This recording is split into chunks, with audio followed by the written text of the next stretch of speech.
Broadcasting live from the Everlight Solar Studio, this is your Metro Kia of Madison Sports Center. Good morning, Madison and streamers everywhere. I'm Jesse Nelson. Sports Center brought to you by Ho Chunk Gaming Madison, home of smoke-free slots and the highest payout percentage in the area. Ho Chunk Gaming Madison. More spins, more wins, more fun. A big win for the Milwaukee Brewers last night in the first meeting of the season with the rival Chicago Cubs down at Wrigley Field. 9-3, the Brewers take down the Cubs.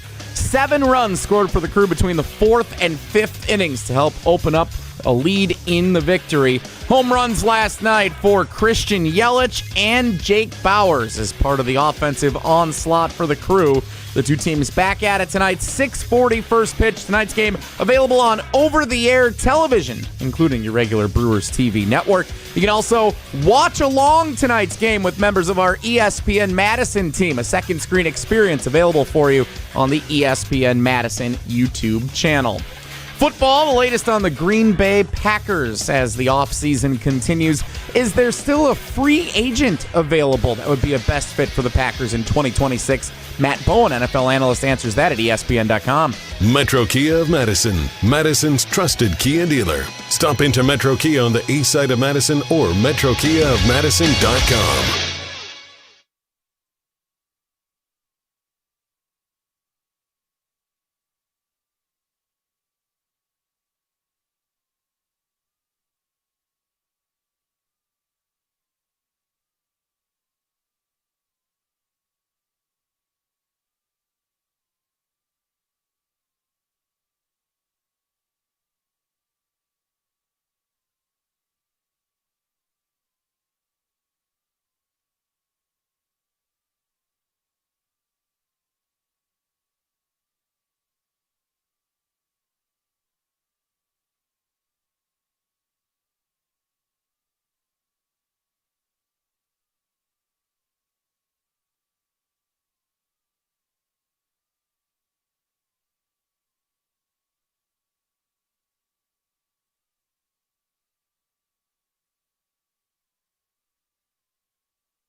From the Northwoods to the city and work at home on the run. Wisconsin sports for you, full of insights and fun. Jason Wilde, Mark Tauscher, 10 years strong and ready for more. Presented by Pella windows and doors. Wilde and Tausch, talking football every day.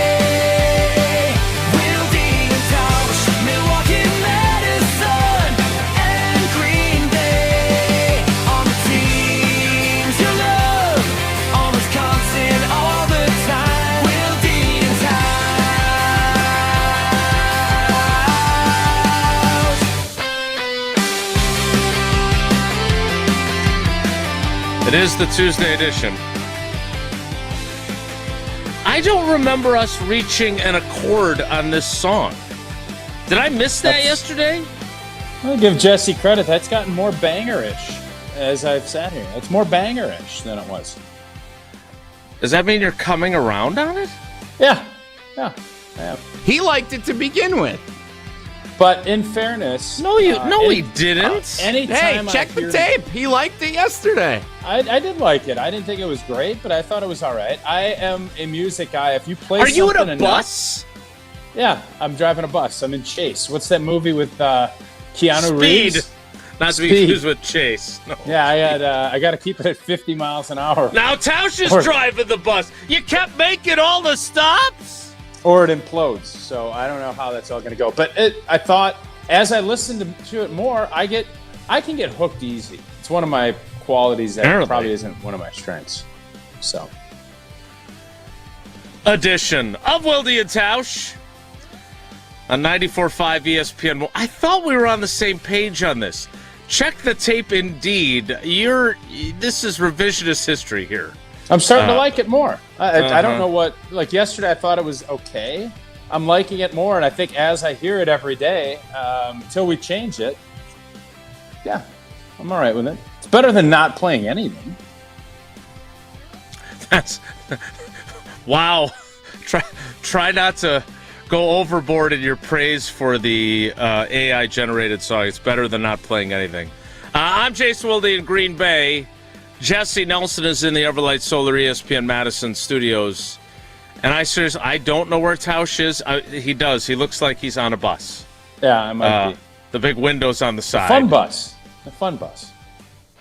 Is it a longer bus or a shorter bus? Short. Like a bachelor party bus? Yeah. Yep. Seriously, what are you doing? What's going on? Yeah, I'm heading on a bus. I'm on a bachelor party. Jesse nailed it. That's exactly where I'm going. Classic Tuesday morning bachelor party. Get that a lot, yeah. We will talk to Evan Cohen a little bit later in the program as the NBA playoffs, and Tausch and Evan can talk basketball because they're such basketball I'll tell you what, experts. Man. I had some meetings down in Milwaukee. I'm still down in Milwaukee. I was able to watch. I got to the hotel, and I was able to watch the overtimes. I was flipping back and forth. It's so nice when there's a game on actual TV rather than having to hit 50 streaming buttons. Again, I'm getting old, but I don't want to hyperbolize this. We are watching, if this young man stays healthy, we are watching one of the most transformative basketball players I've ever seen. What I watched last night, James Harden, was unbelievable. Well, I know you don't watch, you just listen, so maybe you thought it was the Cavaliers. Watching the Oklahoma City Thunder, who were, they are a team that everybody's thinking is dynastic. What Wembanyama was able to do and how he is unstoppable. Like, he is, I think when all is said and done, and LeBron has had an unbelievable career, Steph Curry, all of those things. No, I'm not saying he is going to be one of those, can you believe I watched this guy play? That's how impressive. Oklahoma City played like crap. They fight their way in, and they have every way that they're going to win this game. The veteran championship team. And what Wembanyama did last night in that team, it was unbelievable. And I think Wembanyama is, boy, I don't want to say it. I'm close. Here we go. He is the best watch in all of sports right now. He is the best watch in all of sports. It's not me being a palm. I haven't watched a ton of NBA because games are all over the place. Tell me somebody, if you had to tune in right now to watch one athlete in the entire United States or the world, who would you rather watch than Wemby? Somebody tell me who it is. I'm open. The Miz. Shohei? No, Miz is great and it's fun to watch, but this is a different type of great. He's on both sides. He's swatting shots. Nobody goes to the basket on him. They look over their shoulder. They go in the lane, and they're like, uh-oh, I can't do a layup here. I got to kick it back out. Like Auburndale opponents used to do. He's impactful on both sides. He throws the ball up, and he's done. I think he could probably reach the top of the backboard. It's just unbelievable. And I missed all of this season watching because I guess I didn't care enough. But he is the real deal. Like, there's nobody better from a sports watch than he is right now. Nobody. The old Friends episodes, which we used to refer to when we discussed the Packers wide receiver group, they would always call them the one with, and then it would be whatever the title was. This is the one where Tausch discovers Victor Wembanyama. No, I knew he existed, but Jason, and I knew he was really good. But to watch what he did in the 2 overtimes when he's played 40-some-odd minutes. Now, is he going to be able to stay healthy? He's kind of wiry. Spindly, he is some wiry. might say. He's very spindly, but he is a freak show. I gained a ton of appreciation for how great he is last night. In fairness to the National Basketball Association, They have lots of games on NBC. They have lots of games on ESPN. Yes, they also have them. Reggie Miller is over on NBC now? Anywhere that Reggie Miller is, I'm not super interested in watching. You really didn't watch any NBA all season long, did you? I watched some Bucks games live, and then also very few. You don't need to. You can. I mean, the NBA is made for Clip City. Like, that's Twitter, but you're a big picture NBA guy. That's you're how a big picture NBA guy. You just discovered Monday Wemby. night, Tuesday night. Like, Tirico and Reggie Miller were calling a bunch of these games all season long. Yeah, Reggie Miller I don't understand Reggie. Like, he's trying to fit these fun, like, he's doing sports talk in the middle of a 2-point game in double overtime. Like, come on, dude, just call the game. But I mean, I'm not a Reggie guy. Some people are. He's not for me. But it was just, man, I missed it. I missed this season. I'm not going to miss. When Wemby comes to Fiserv, I'm going. I tried to go, and he didn't play both times. So I was frustrated about that. I knew, and I've seen, and I've heard. Hanging out with Jokic. But until you go and actually watch or see, it's just, man, he's a transformative basketball player. I'm in awe. I'm in awe. And I don't get in awe that often of players. He's one of those guys you want to take your kids to go see. You're going to want to be in the arena. You want to watch the moments that he puts out because he's that good. Yes. So my question for you would be, when Giannis was at the peak of his powers, which he has not been for several years, battling injuries, his team struggling, we knew when Wemby was the number 1 overall pick, we knew his resume and what a great international player he was. Then he had some injuries of his own early in his career, right? That kind of stunted his growth. Do you think that Wemby, as he is currently playing and as transformative as he is now, is more transformative than the Greek kid from the streets who was selling sunglasses, who had a movie made about him and a book and everything else when he was at the peak of his powers? Because I feel like what you're saying about him is the kind of thing that was being said when folks started to recognize the greatness of Giannis. Yeah, he has every chance to be as great, if not greater, than Giannis. No question. Giannis, at the peak of his power, he was always a bulldozer, and he did things like he could go to the hoop with one step from the three-point line, and he's physical. He got obviously a lot stronger. But the overall skill set of what Wemby has. Can he shoot it? Yes.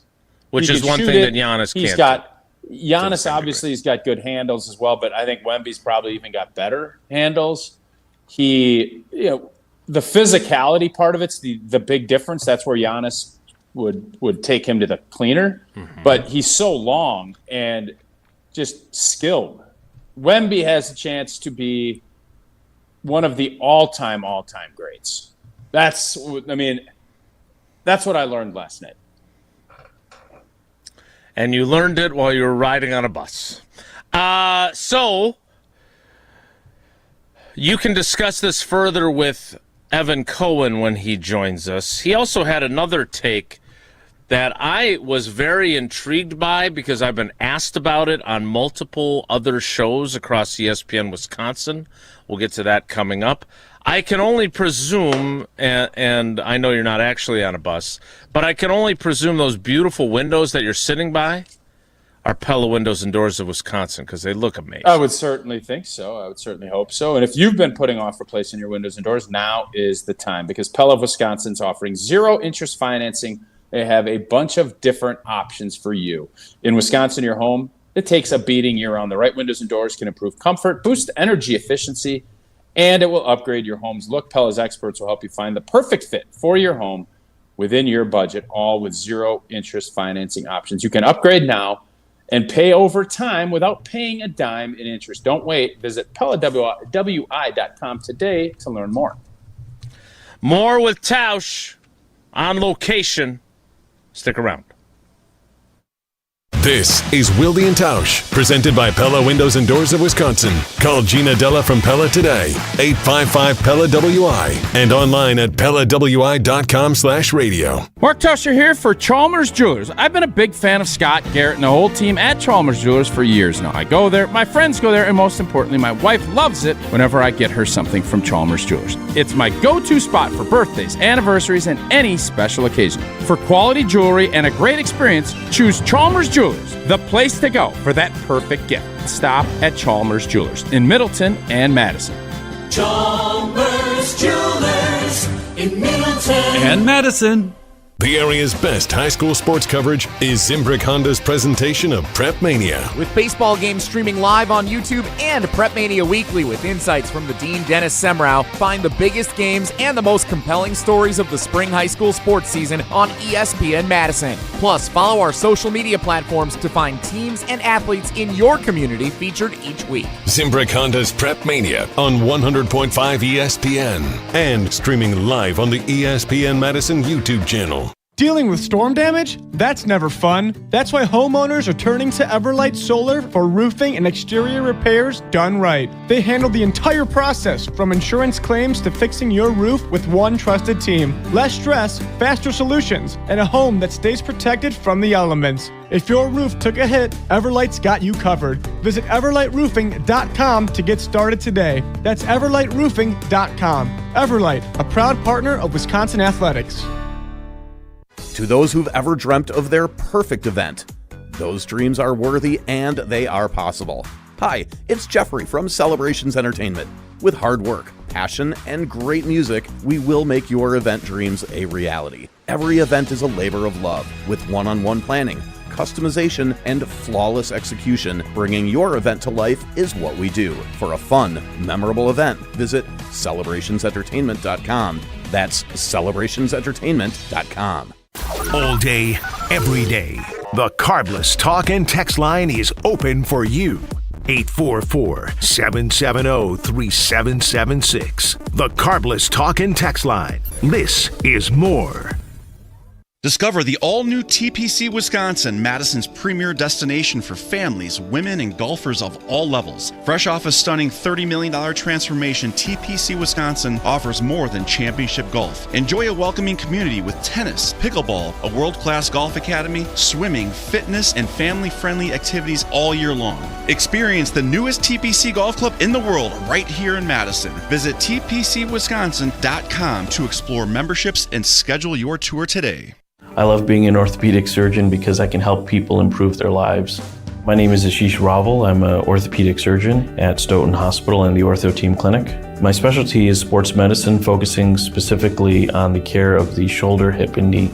So the goal for me is always to see patients who want to get back to their active lifestyle. The techniques that I use now allow patients to return back to their activities, including sports, faster than ever before. Learn more about the Ortho Team Clinic at stoughtonhealth.com. Tournament host Steve Stricker joins a legendary group of PGA Tour champions at the American Family Insurance Championship. Catch the action June 5th through the 7th with an exciting team competition at TPC Wisconsin in Madison. This year's AmFam Champ concert features Little Big Town with special guests Randy Houser and May Estes. Friday, June 5th at Breeze Stevens Field. All proceeds support the Steve Stricker American Family Insurance Foundation and American Family Children's Hospital. Get your tickets today at amfamchampionship.com. Every minute of every day, another person loses their life to cancer. That's why Stand Up to Cancer has set a bold goal to make early stage detection an essential part of standard of care for all cancers. So join the mission and help save lives today at standuptocancer.org. We're on the Packers. This team is going to be better than what they were last year. Because we're on Wisconsin sports. You may have Jaden Reed, Christian Watson, and Tucker Kraft all together for the first time since 2024. You're listening to 100.5 ESPN.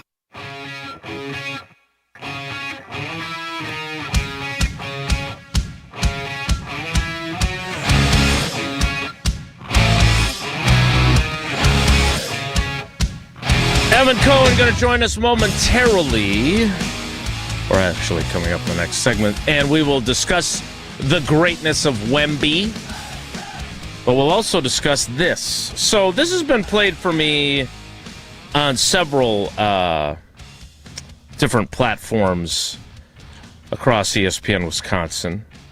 And as you well know, I don't love giving Evan Cohen praise, but I think he makes some really good points here. At the same time, I think we have some interesting counterpoints that we can also make to it. Here is Evan when he appeared on ESPN Wisconsin last week discussing why Barry Alvarez was not included on the search committee, especially since he's the guy that search committees call, for the new AD at Wisconsin. This was on the Jump Around on the ESPN Madison YouTube channel. The best coach of our lifetime at UW is obviously Coach Alvarez. Who's second?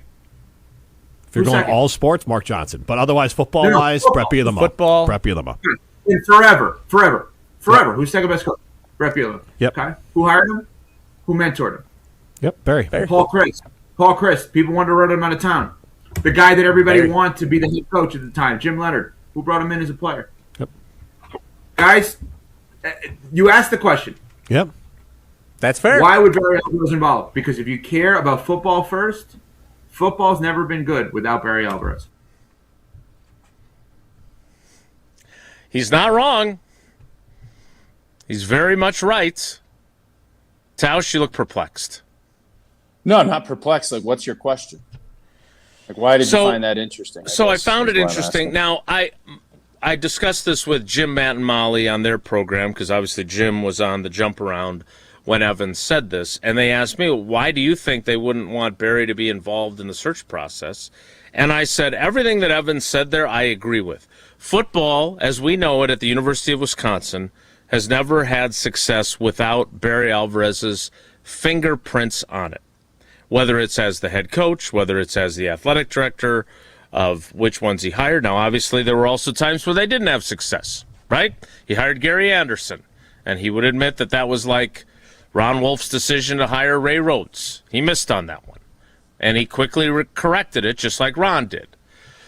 The argument that I think there would be from people in the athletic department would be it's a new ball game. His success is all traced back to the previous iteration of college football.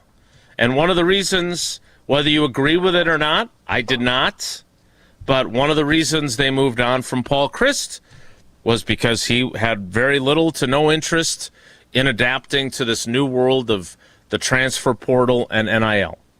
I think that's a fair criticism of him, as much as I like Paul. I don't know if they had said, look, we're not going to survive if you don't change. If he would have changed, I would like to think he would have.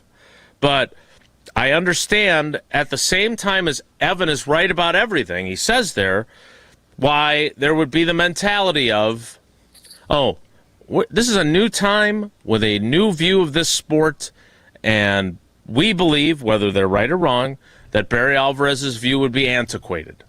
I think that's a risky way to view it. My question is, there's, 10 people on this advisory committee? Well, first off, I guess what I don't understand is you guys act as if he's not going to talk to the people that are involved in this. You don't think Barry Alvarez is going to talk to Ballard and Michael Finley? I saw this and I thought, oh, it's interesting. And I thought his point about Wisconsin football being great. Obviously, Barry is he's the grand poobah. There's no doubt. But your guys are saying, well, he needs to be on the committee. He needs to be doing this. He's retired. And you go to retired folks for sage advice. You can go and pick his brain, but to put him in charge of and or doing it, I don't know if he even wanted to do that, but to not act as if he's not going to at least voice his opinion to some folks that are a part of this process, I think you're probably missing the boat on that. So the 9 people that are on this committee, and again, I guess my question is, and this was the point that I made to Jim, Matt, and Molly, if you were to put Barry Alvarez on the actual committee, given his sheer powerful persona, even if he wasn't, say, chosen as the head of the committee, his presence would make him the de facto head of the committee, and people would defer to him. And maybe that's a dynamic that they were avoiding. That's the only explanation I have. That's great. Michael Finley can talk to Barry all he wants. Chris Ballard can talk to Barry all he wants. I was surprised that he wasn't on the committee. Frankly, I was also surprised that you weren't on the committee. I thought that they would ask you. I don't know if they did. But that would have made sense to me as well. When I look at the names, there are some pretty big-time names on here. Obviously, people that have had success at the pro level. But I was surprised when the list came out and your name and his name were not on it. And I'm not saying that you wanted to be on it. I'm not saying anything other than... What are you saying? I expected to see your name on it. Okay, I don't know any of the backstory. I'm just telling you that's what I was expecting. Going back to Barry, and I guess it's at some point you kind of are looking at it, and I don't even know how old is Barry, 77, 78, however old he is. Like, there is a point, you said it, if he is on that committee, he's running it. He's going to run 79. It. So if that's what you want, I would love to get advice and ask him questions, but you're going through this process, and Barry Alvarez should be involved as much as he wants to be involved. I don't know how much they asked and how the new interim chancellor, if I'm doing this and if I'm involved in this, I want the chancellor to be hired before I hire an athletic director. Apparently they're not doing it that way. They're not doing that. And that's their right to do how they want to do it. But again, and we asked Barry this when he joined us a couple days after Mac left, the question is, would you, and I think Barry said something kind of, it does matter. Like every coach, and I was just listening to Bill Belichick was on Big Cat's podcast. I saw that. And I was listening to that, and every coach, everybody, if you don't align with what the administration is doing, and you see this now with teams, if you don't have the organization in place that you have the same vision, why would anyone take that job? And now, the odds are, who knows, I would guess that Wilcox is in a great position to be the next chancellor, but if he's not, where are we at then? So there could be numerous reasons for why things are going the way they are. And we can either sit here and complain about it, or you could say, well, let's see how this goes. And if it doesn't go well, obviously that's going to be bad for everybody involved. But to just say Barry Alvarez needs to be on a committee takes a lot of time. Like there's a lot of work that goes into what you're going to be doing. And I don't know if that's something he wanted to do. So maybe he did and he didn't get asked and he feels snubbed. I don't know. But I would argue that he's still going to have his fingerprints on whatever ends up happening. Does the committee take a lot of time? Chris Ballard is running an NFL team. He's in charge of the Indianapolis Colts roster, and if he doesn't do a good job of that because he's too busy helping find the athletic director, he's going to get fired. Okay. Michael Finley is trying to resurrect a Dallas Mavericks team that got the number 1 overall pick last year and had some success as a result, but is also the same organization that gave away Luka Doncic. So he's got a lot of work to do. I'm guessing everybody on this list has a real job. I would argue the guy that's retired probably has more free time than the people with the real jobs. So, again, I don't have a horse in this race. All I'm saying is... What do you mean you don't have a horse in this race? You have a horse, and it's Barry Alvarez. That's what you're arguing about. I understand. Here's the thing, and I will say this to Evan when he joins us next. I understand if there were folks at the UW that were like, look, he is such a force of nature that we want to go through this process with, and I don't want to use the word him bullying people because that's not the word I'm looking for, but I still, even when he's on the show now, like certainly when I was a student covering him, there is a presence to him, a countenance that is intimidating, even now at the ripe old age of 79. And so if they wanted those other folks to have greater voices, that would be the explanation, and that's what I gave to Jim, Matt, and Molly for why they would have had him not be on this. And if you're right that he will still be consulted in some manner, great. My fear or my disagreement would be that you put together this 9-person blue ribbon panel and you don't want input from Barry Alvarez at all. You don't want them asking him what they think, what he thinks. You didn't want him on the committee. That, I would say, would be a mistake. Now, as I said... And I think, as you being a big J guy, I would think that before you make those leaps, you'd probably want to verify that is indeed the case. Because I don't disagree with the fact Barry should be... If he is not being consulted and nobody has even reached out to him, totally agree with you guys. I don't know that. Yeah, I don't Sounds either, like and I'm not do. accusing them of doing that. I'm just saying that if that were the case... You're framing it that way, though. You can understand why I would think that you're feeling that way, right? No, I'm asking. Like, this is... I don't know journalism like you do. This is not even my take. I was responding to what Evan Cohen said. You've adopted it, which is nice. I'm glad you're taking a take. You've adopted it. I don't know where he's at. He should be involved in whatever way, shape, or form he wants to, because what Evan said is 100% correct. But there also is a time where people step back and they step away. Barry did that. He got his guy in place in Mac, and obviously that has, and Barry was very, I don't want to say defensive, but he was very upfront about where the athletic department was. You don't want to be the athletic director anymore? Great. So that all played out, and I'm sure the administration at the University of Wisconsin looked at that. That's a part of the resume for everybody involved, too. Also part of our resume as a show is our great partnership with Iron Jock. And while we're not giving anything away today, I know that there were some conversations about some cool stuff that we're working on with Iron Jock. But they're a great partner regardless.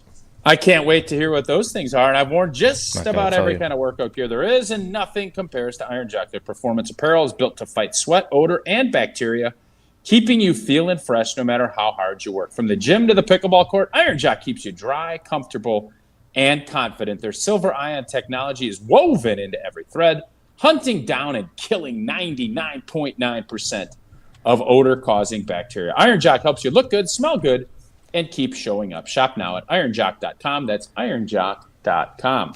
Evan Cohen of Unsportsmanlike joins us next. It's Wilde and Tausch. We're on the Badgers. This Badgers team is going to go as far as Colton Joseph takes them. Because we're on Wisconsin Sports. When he is at the top of his game, this offense could be awesome. You're listening to 100.5 ESPN. Mark Tauscher here, and you know I love a smart play from the pocket. That's why I joined UW Credit Union. With their mobile banking app, I can make smart plays from anywhere. And with rewards checking perks like early payday, I score my money sooner. Stop by any of their local branches or visit uwcu.org to join and make the smart play by becoming a UW Credit Union member like I did. Federally insured by NCUA. Terms and conditions apply. Hold your friends close and your rivals closer on Jim, Matt, and Molly. This is what scares me the most. We saw what happened when Tucker Kraft went down. So tight end is a concern. Running back, Josh Jacobs. I feel like if Josh Jacobs or Tucker Kraft go down, this team is going to be a shell of itself on offense. Jim, Matt, and Molly, presented by Coors Light. Weekdays 4 to 6 on 100.5 ESPN, the ESPN Wisconsin app, and ESPN Madison on YouTube.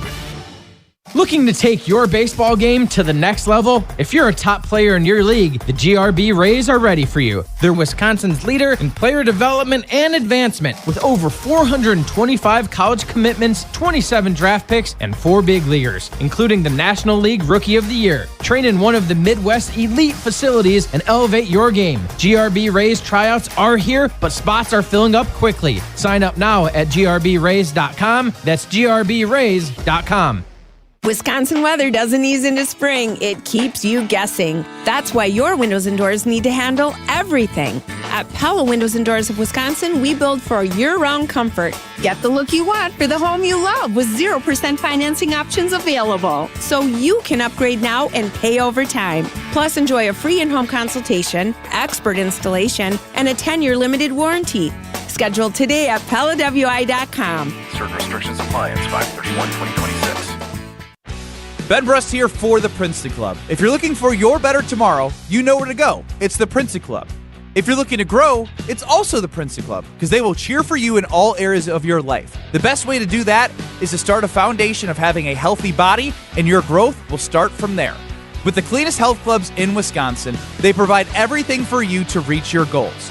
Start your better tomorrow today and grow in all areas of your life at the Princeton Club. Join for a better tomorrow.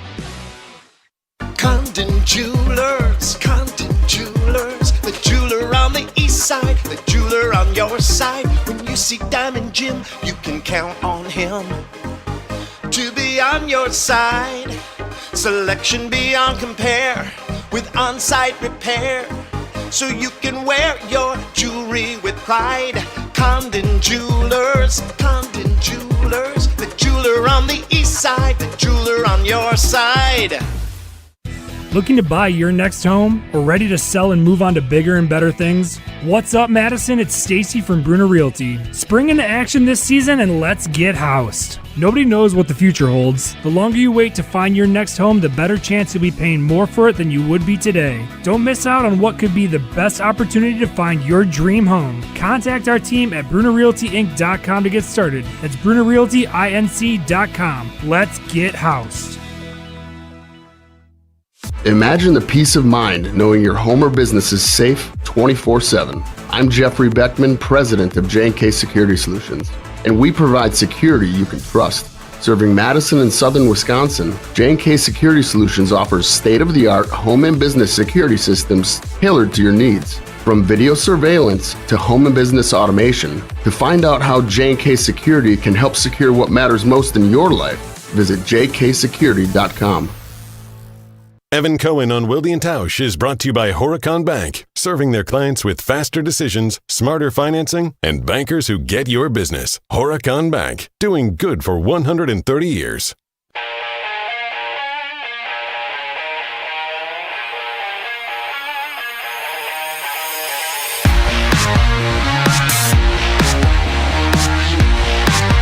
Gotta admit, that's a weird place for me to be. Defending and supporting an Evan Cohen take. It's awkward. But I still do agree with him. And I am curious to hear what he has. You guys agree with something, you have no idea if there's actual truth to it. That's the part I just am so confused. He's not on the committee, Tausch. His name is not on the list. Nobody said he's on the committee. That's what we're saying, is that he should be on the committee. If you know if he's involved or not, is my question. He's not on the committee. Our argument was he should be on the committee. Oh. I think we're fact-based there. All right. Fair enough. Now I had to defend him even more vehemently. I have to sit this segment out. Joining us now on the Yuengling guest hotline, Yuengling, the oldest brewery in America, has finally come to Wisconsin. In fact, I was at Fleet Farm the other day getting corn and mulch and, of course, ice cream. And I came across the Yuengling right there in the middle of the aisle. The flights, they got all the different Yuenglings right there. And that's at many other stores as well. Pottsville, PA. Enjoy responsibly. Speaking of responsible, this guy's responsible for me defending his position to Tausch. It is Evan Cohen of Unsportsmanlike. Evan, good morning. How are you? Morning, guys. What did Tausch say? That's going to be. Well, he does not. I was very vehement in my support of your statement from ESPN Madison's The Jump Around, which you can find on the ESPN Madison YouTube channel, about Barry Alvarez. His fingerprints are on every good thing about Wisconsin football since he arrived. Mm-hmm. Yep. Now, was he... That's debatable? Well, no, not yet. Nobody debated Hold on, I'll get there. Now, you could certainly say that he was wrong on Gary Anderson. It would appear, certainly, that he was wrong on Chris McIntosh. Still can't... You don't want to be the athletic director? Great! Still one of my favorite Barry Alvarez-isms right after Go Boo in a Bar. But my point is, I would have expected him to be on the committee. If you're going to form a blue ribbon panel to help you find the next athletic director, I would have expected his name, and as I said to him, Tausch's name as well, on that committee. Neither of their names is there. Now, Tausch is arguing that Barry, perhaps through back channels, will be involved, and Chris Ballard will talk to him, and Michael Finley will talk to him. I made the statement that perhaps, given the sheer gravitas that Barry Alvarez has, the school said, you know what? We're going to put together this committee, but if we put Barry on it, his incredible countenance will change the dynamic of this committee. We want everybody to feel like they can voice their opinions. Maybe that's why. That's where Tausch got into, well, you should be a Big J journalist and check with the UW on that. Well, all I'm saying is I expected Tausch's name and Barry Alvarez's name to be on that list. And Tausch argued that, well, maybe he's busy. All these other people have actual jobs. He's the one who's retired. He doesn't have a job right now. So when you made this statement... We're talking about Tausch or Barry? I just want to be we're clear. talking about Barry. This is definitely a job. Because Tausch sometimes feels like he's retired in the summer. But go ahead. No, wait till August. You'll really think I'm retired. So when you took this position, Evan, what was your kind of thought process, and can you help Tausch understand it? Yeah, so there were I think 5 names that I was hoping were on the list that were not, and Finley was one of the names that I was hoping was, so that I don't have to mention him here. But when I realized they were doing a committee, there were 5 names that I thought, all right, well, these 5 are clearly going to be a part of it. The 5, in no particular order, are former UW president Donna Shalala, Mark Tauscher, Barry Alvarez, Joe Thomas, and Big Cat, Dan Katz from Barstool. Those were the 5 that I was hoping were on the committee for a myriad of reasons. In addition to Finley, none of them were on the list.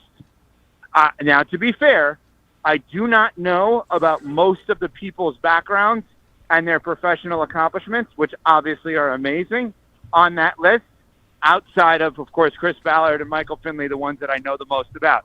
I would argue, I'm not trying to get rude about this, I would argue the NFL general manager with the biggest body of work, with the least amount of results, is Chris Ballard, and we have him on the list. So that one was surprising in terms of, interesting. If we're looking for Wisconsin-tied NFL personnel people, State of has better than University of, because I would much rather see John Schneider on that list from Seattle. I'd much rather see Elliot Wolf from New England. I'd much rather see John Spytek, who's done literally nothing as a general manager with with the Raiders, but I believe he's from Wisconsin. So, there are people that I would think that would have value to the university if you want Wisconsin ties. So, yeah, I was surprised with the list, no question.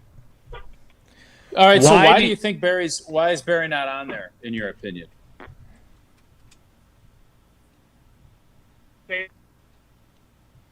Looks like we lost him. You might need to ask him. That's a good point. Yeah. No, I'm here. Sorry. Oh, are you going to get a ticket again? That was good. That was really good. Say it again, please, Tausch. I have to repeat my question again. Why is Barry not on the committee, in your opinion? A committee, in theory, would be a group of people with equal voices. They probably do not have him on the committee because there is no such thing as an equal voice to Barry Alvarez in the state of Wisconsin at the University of Wisconsin-Madison. Why are you shaking your head? Is that fair to you? Yeah, no blank, Jason. Well, that's what I said. I'm confused. That's what I said. Maybe it means more, like the SEC means more coming from Evan. So do you think, like Tausch posited, but he doesn't know either, or maybe he does, he just doesn't want to say so. Do you think that he will be kind of an off-the-books, consigliere to this committee? Because in fairness, he is the guy who handpicked the guy who left for a Big Ten job and arguably did not do as well in the athletic director role as any of us expected or wanted. But Jason, here's what you're asking. I'll do it simply. you're asking the question, is Barry Alvarez going to redline the contract? And I think that would be a good idea. It doesn't mean you have to agree with all of the takes that he has, but it means that if the committee says to whoever it is that hired and appointed the committee, we have decided that Jamie Pollard is the best candidate, and here's what it's going to take to get him back to UW-Madison from Iowa State. Let's have Barry have lunch with him, or her, whoever the candidate becomes, right? Let's have Barry have lunch with that person, and let's call Barry on his way home, get his thoughts, and that's the extent of what we need him to do. That's fine. I think Barry Alvarez would be amazing in that. But I believe that Chris McIntosh is no longer the AD because the fan base and the community was not satisfied with the football program specifically. I don't think that people could say that he's not the AD because of the women's volleyball or women's hockey or even men's basketball. I think he's no longer the AD because people's lack of satisfaction around the football program.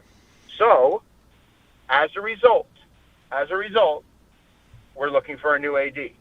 The football program, in my lifetime, and I'm 45, I think. What am I? Either 44. No, I think I'm 45. In my lifetime, and I'm 45, I couldn't remember, I swear to you, has never been good without Barry Alvarez's direct involvement with the program, either by way of coach or AD. Never seen it be successful without him having a day-to-day voice. I understand it's 2026. Barry was at his peak when I was in school in 99, 2000, etc., 94 prior. If you want to say, and I know Tausch is not saying this, but in theory, if you want to say we as a university need to find our next version of him, I totally understand where you're coming from. But right now, we still have this version of him to utilize. Why not utilize him? I don't disagree. I don't think you have to be on a committee to do that. I guess that's where we all can disagree. Well, that's it. No, but Tausch. No, yeah. I think then we're all in agreement. I don't believe the goal has to be for all of us to agree, but I actually think we are agreeing. I think your point is when you're the boss, when you're the godfather, it's almost insulting to be on the committee. You'll deal with things at the end. You don't have to deal with things in the beginning. What Jason and I are saying is if we knew that to be true, non-story. Until we know it to be true. Well, that was my point the entire time. And maybe you guys are going to be right. Maybe they told Barry, hey, listen, we don't want anything to do with you. Go boo in a bar. I don't see that being the case. But I could be wrong. That's the issue that I've had with this conversation. You know where this goes? You know where this goes? No, you know what the best part about this? What's that? I'm going to tell you, and you're going to like it. Okay. You know who the pressure is on here? The pressure is not on anyone on the committee, anyone who appoints the committee. It's not even on Barry Alvarez or Luke Fickell. The pressure is actually on one person and one person only, and his name is Jesse Nelson, because only one person will get the direct access on Monday nights on the Barry Alvarez show to ask him directly in a pointed way, 7 words or less, open-ended question, as we're all taught to interview. Yeah, Did Jason. you have involvement in the process? Jesse Nelson. That it's not on LePay.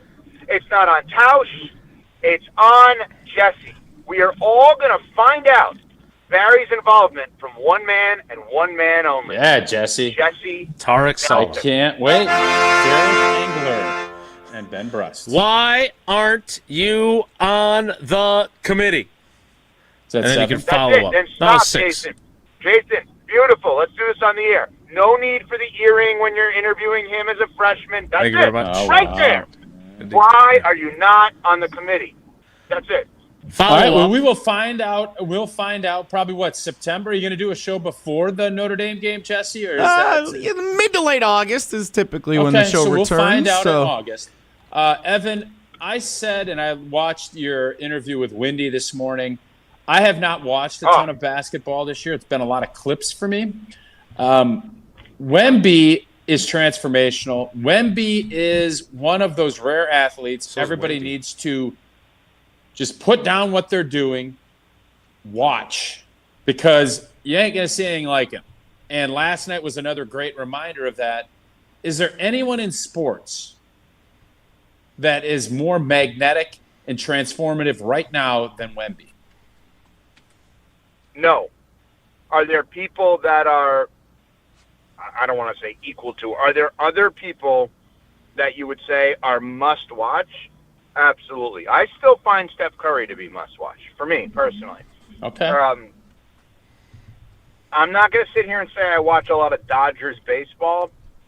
If I lived in Los Angeles and I was a Dodgers fan, there's no doubt that Ohtani is must-watch, right? It's a lot of ifs. What other things? You need to have a front-row parking spot, and that's a lot of ifs. Yeah, I'd like that. Yeah, I get it. I'd like that. Okay. You know who else is must-watch? Somebody that I literally was in the middle of a conversation with just now that I had to get off of the conversation because I had to talk to you guys. Or got Carlos to talk to Yeah, you guys. I was going to say you had to. That's not GKB. That's not the. You Well, get yeah, to. no, I had to because you know who I was talking to in person just now. Me and him. Sam Waterston. Danhausen, the greatest WWE superstar in the world. It was one of the Tausch, Wilde. This is one of the great rooms I've ever been in. The room I was just in. This is the crew of people. I'm not kidding. This is the crew. Danhausen? I don't even know who that is. Oh my God! Not even a Very top 5 evil Dan. You are. You're not very nice. Yeah, he's not a top 5 Dan. That's good, Jesse. That's good. Dan One Jansen. word. Jeez, Wait, you it's don't know it's who one Danhausen is. word. How dare you? Yeah. Donovan Andrew Danhausen. There you All right. go. Anyway, the point is, He's the Wemby of the WWE. You know what? Good job, Jason. You just gained Thank a you lot very of street cred with people. You'll hear Jason Wilde Thursday night, 6 p.m. on GKW, the wrestling show. Jonathan Hood and Gabe Neitzel and Brian Rowitz and Jason Wilde. Yeah. Can't wait for my invite. No, you know what's interesting? So we asked, Shefty came on right after Wendy in the 7 a.m. hour, and we asked him, he literally started the interview by saying how enamored he was by Wendy's appearance and how amazing Wendy is, and how he was thinking about the football equivalent. And he said there really is none, because you have to factor in the accomplishments, the early age, the freakish nature of his physical appearance. And he said maybe you could look at like Derrick Henry and say he's abnormally sized for the position, but I don't think anyone would say Derrick Henry is as transformational as Wemby. No. I guess the early version of Mahomes, right? The early version of Mahomes, we would say. To me, Deion Sanders and Barry Sanders would be the two that I'd say would be in that good. mix. That's good. Yep, I think that's very good. Like, I think Deion is every great time answer. they touch the ball, you're like, oh God, what's going to happen? And Wemby does it on both ends. I couldn't be more just enamored and impressed with what he did last night. It was unbelievable. But Tausch, just an add-on to that, he's also got the right mentality. He's got that MJ, Kobe, I'm going to rip your heart out mentality. Yep. He's just, and then after the game, he's just awesome about his teammates, et cetera. He's just. Did you see? wonderful. I don't know He's if you once in a stayed up or lifetime. if you just saw the clips. There is a shot of him after he dunked, and I think they called timeout. Oklahoma City called timeout. He went over to the bench, and he was flexing, and his entire team. It looked like they were worshiping him. Like, it was unbelievable for this kid who's 22, 23 years old. He's standing there, and every one of his everybody's off the bench, and they're staring at him like, you are unblinking believable. It was amazing to watch. You're 1,000% right, and there's something to be said because we've seen superstar players that the teammates don't always love.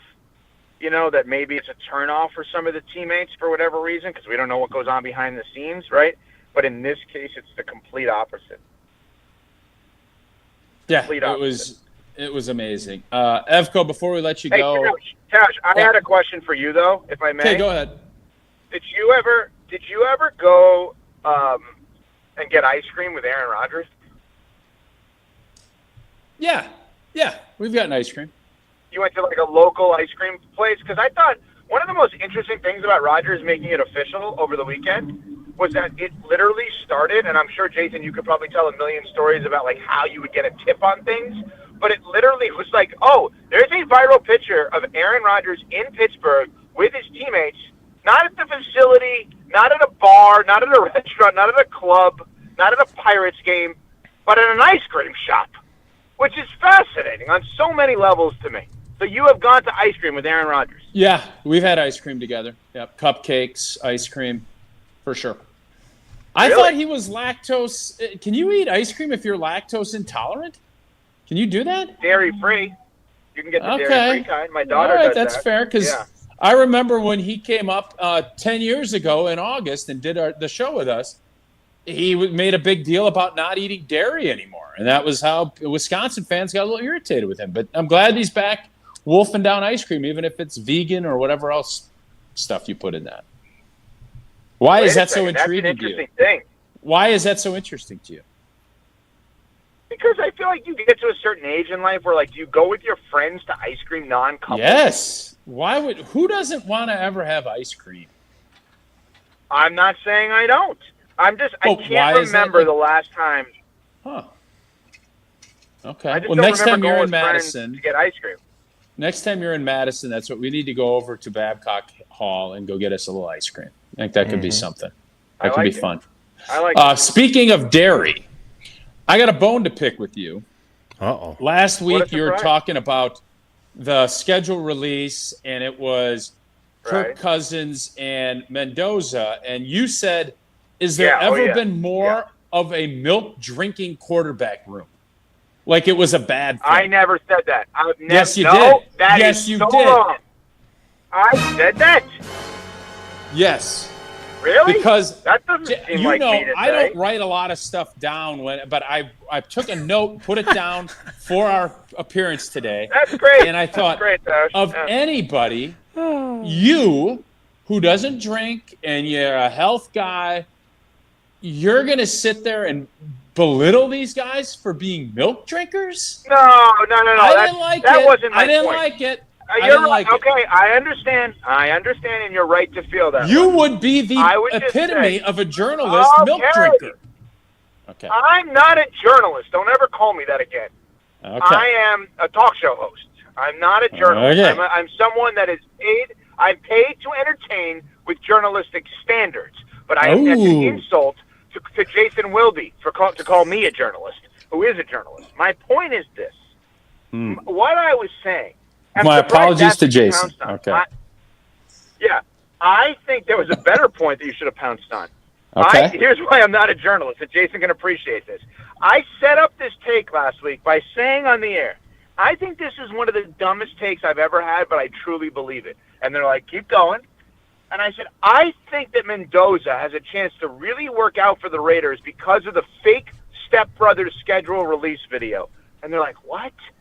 And I said, I don't think he's going to have to play right away because the way he and Kirk Cousins are getting along and the way he's making fun of himself, I kind of think he'll accept Kirk Cousins starting, and I think Cousins will kind of mentor him, and you saw something there. Smalls looked at me like I had 7 different foreheads and was a moron. And then, the shock of all shocks, Canty says, I actually think you're onto something. I said, you do?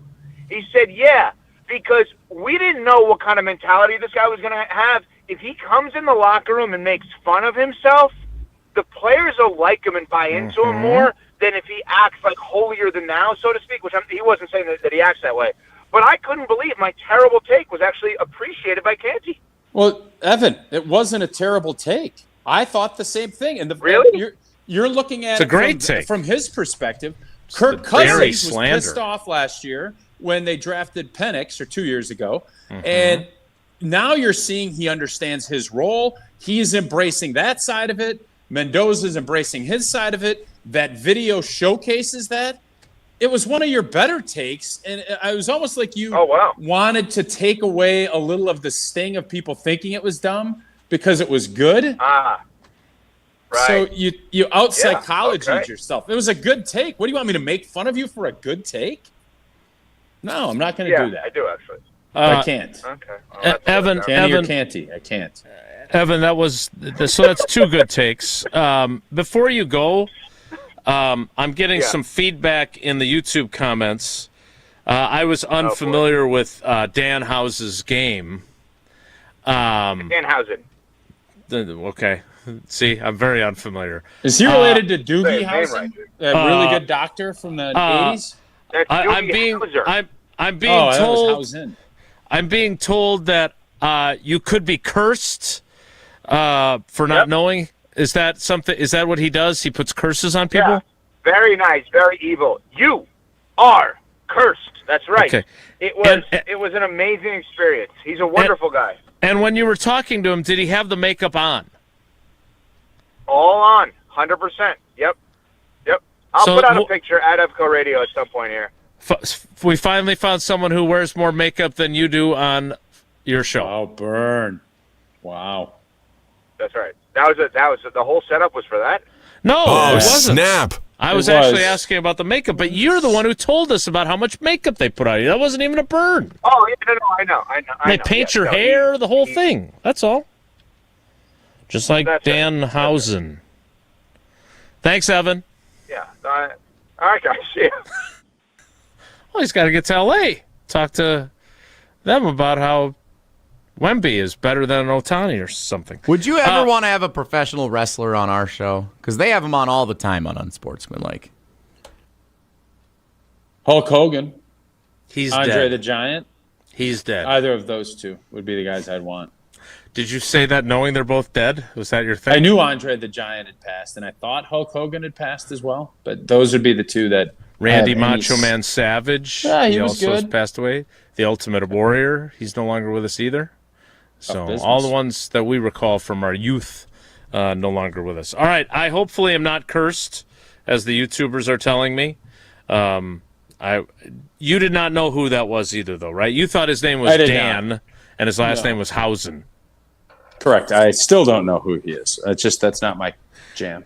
Okay. Well, we'll get back to Wemby and Windy and Aaron Rodgers getting ice cream next. It's Wilde and Tausch.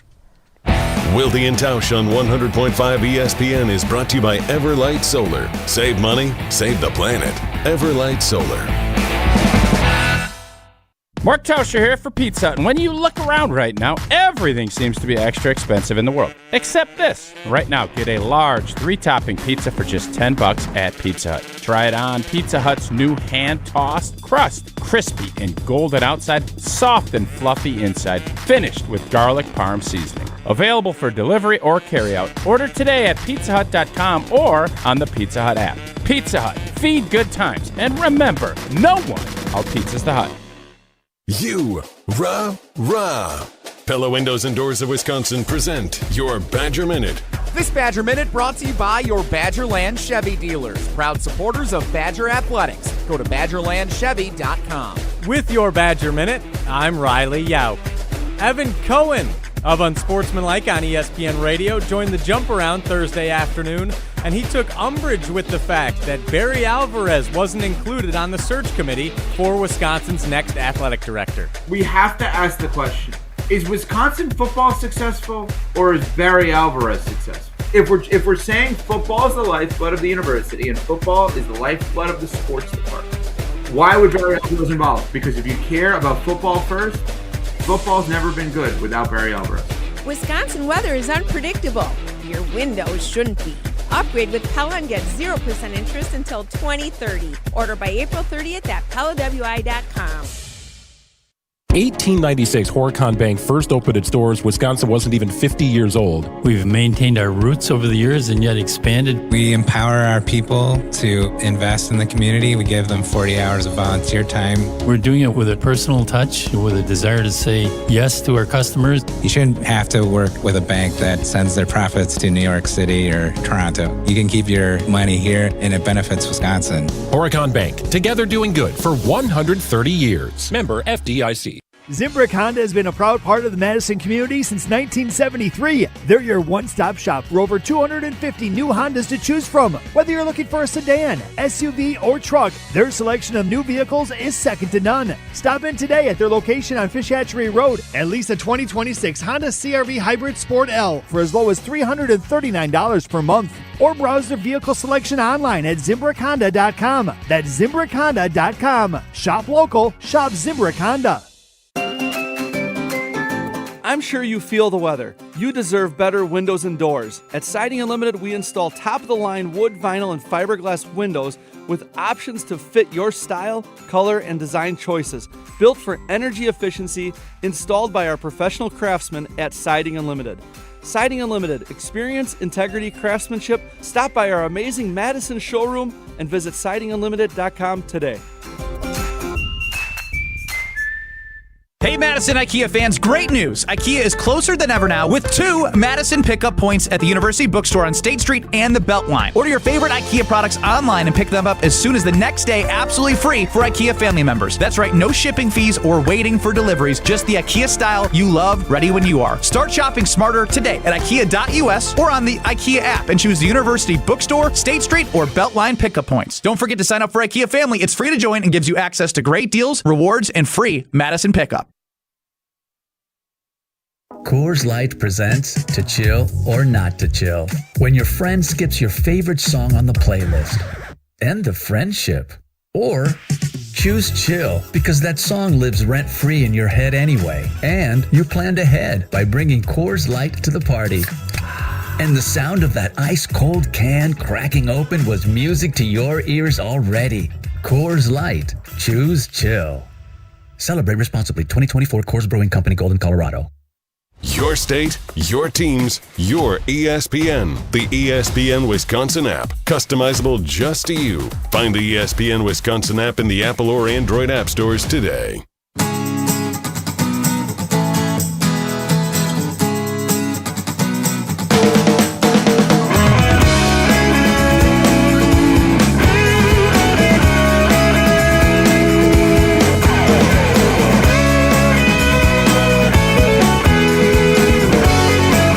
Thanks to Evan Cohen for joining us in our spirited conversation about UW Athletic Department. Also for teaching us about Danhausen and the alleged cursing that I may be subject to. 1 point from Jacob on Wemby, and I tend to agree with him. And look, he was... As many of our other YouTube commenters are saying, he was amazing last night. Incredible.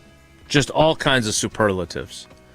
My question is based on something Jacob says in the ESPN Milwaukee YouTube comments. I just feel like Wemby is going to break in half or something. He's freakishly good, but can his body hang on? I think will be the question in the long run.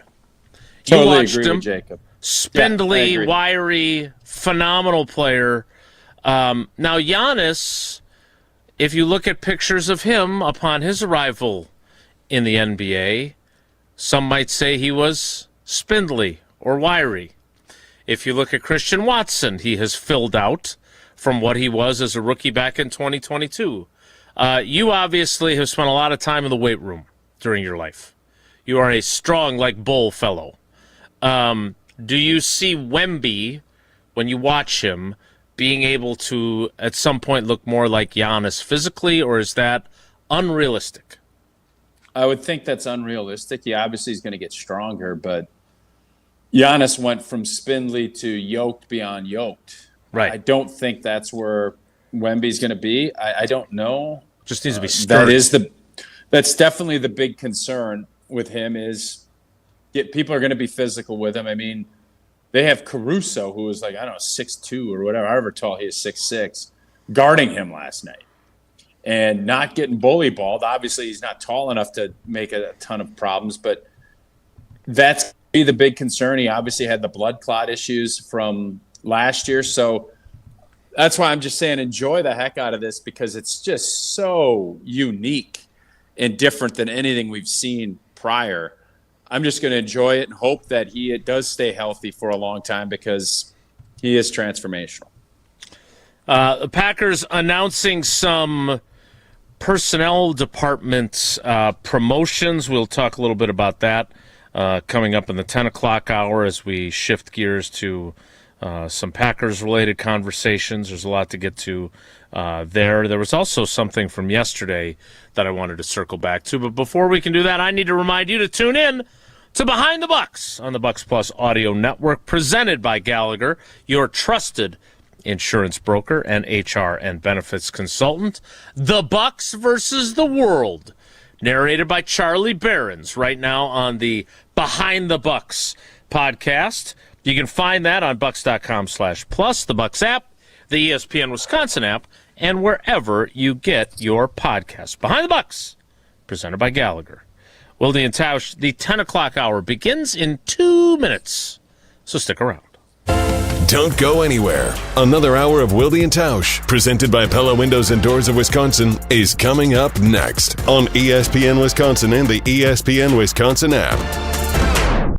Get ready to unleash the dragon at Hard Rock Casino Rockford. Introducing the region's very first $1 million Dragon Link slot game. Feel the thrill, chase the excitement, and win big. With jackpots soaring to $1 million, your chance to hit it big is here. Come experience the ultimate gaming adventure. Visit Hard Rock Casino Rockford today and play the $1 million Dragon Link slot game. Your legendary win awaits. Hard Rock Casino Rockford. Let's hard rock. If you or someone you know has a gambling problem, call 1-800-GAMBLER. This is Derek Engler. You're listening to a Good Karma Brands radio station, 100.5 ESPN WTLX Monona, Madison. Broadcasting live from the Everlight Solar Studio, this is your Metro Kia of Madison Sports Center. Good morning, Madison and streamers everywhere. I'm Jesse Nelson. Sports Center brought to you by Goodman's Jewelers, the diamond store of Madison for generations. Check them out at 220 State Street and online at goodmansjewelers.com. Big win for the Milwaukee Brewers last night at Wrigley Field. The first meeting between the rival Brewers and Cubs since Game 5 of the NLDS last season at American Family Field. And the Brewers put it on the Cubs. 9-3 the final score. Brewers score 7 runs in the third and fourth inning combined, including a big blast from Jake Bowers. 1-0 pitch to Bowers. And a high fly ball deep right field. This ball's way back there. That one's off the scoreboard and over it and out of this ballpark. A 3-run blast for Jake Bowers. And the Brewers all over the Cubs at Wrigley here tonight. It is 8-0 Milwaukee. In Grindle with the call, as heard here on the Brewers Radio Network on 100.5 ESPN. The two teams back at it tonight. 6:40 first pitch. The game available on over-the-air television on WISC TV. You can also watch along a second screen experience tonight with our team at ESPN Madison on YouTube. Metro Kia of Madison, Madison's trusted Kia dealer. Stop into Metro Kia on the east side of Madison or metrokiaofmadison.com.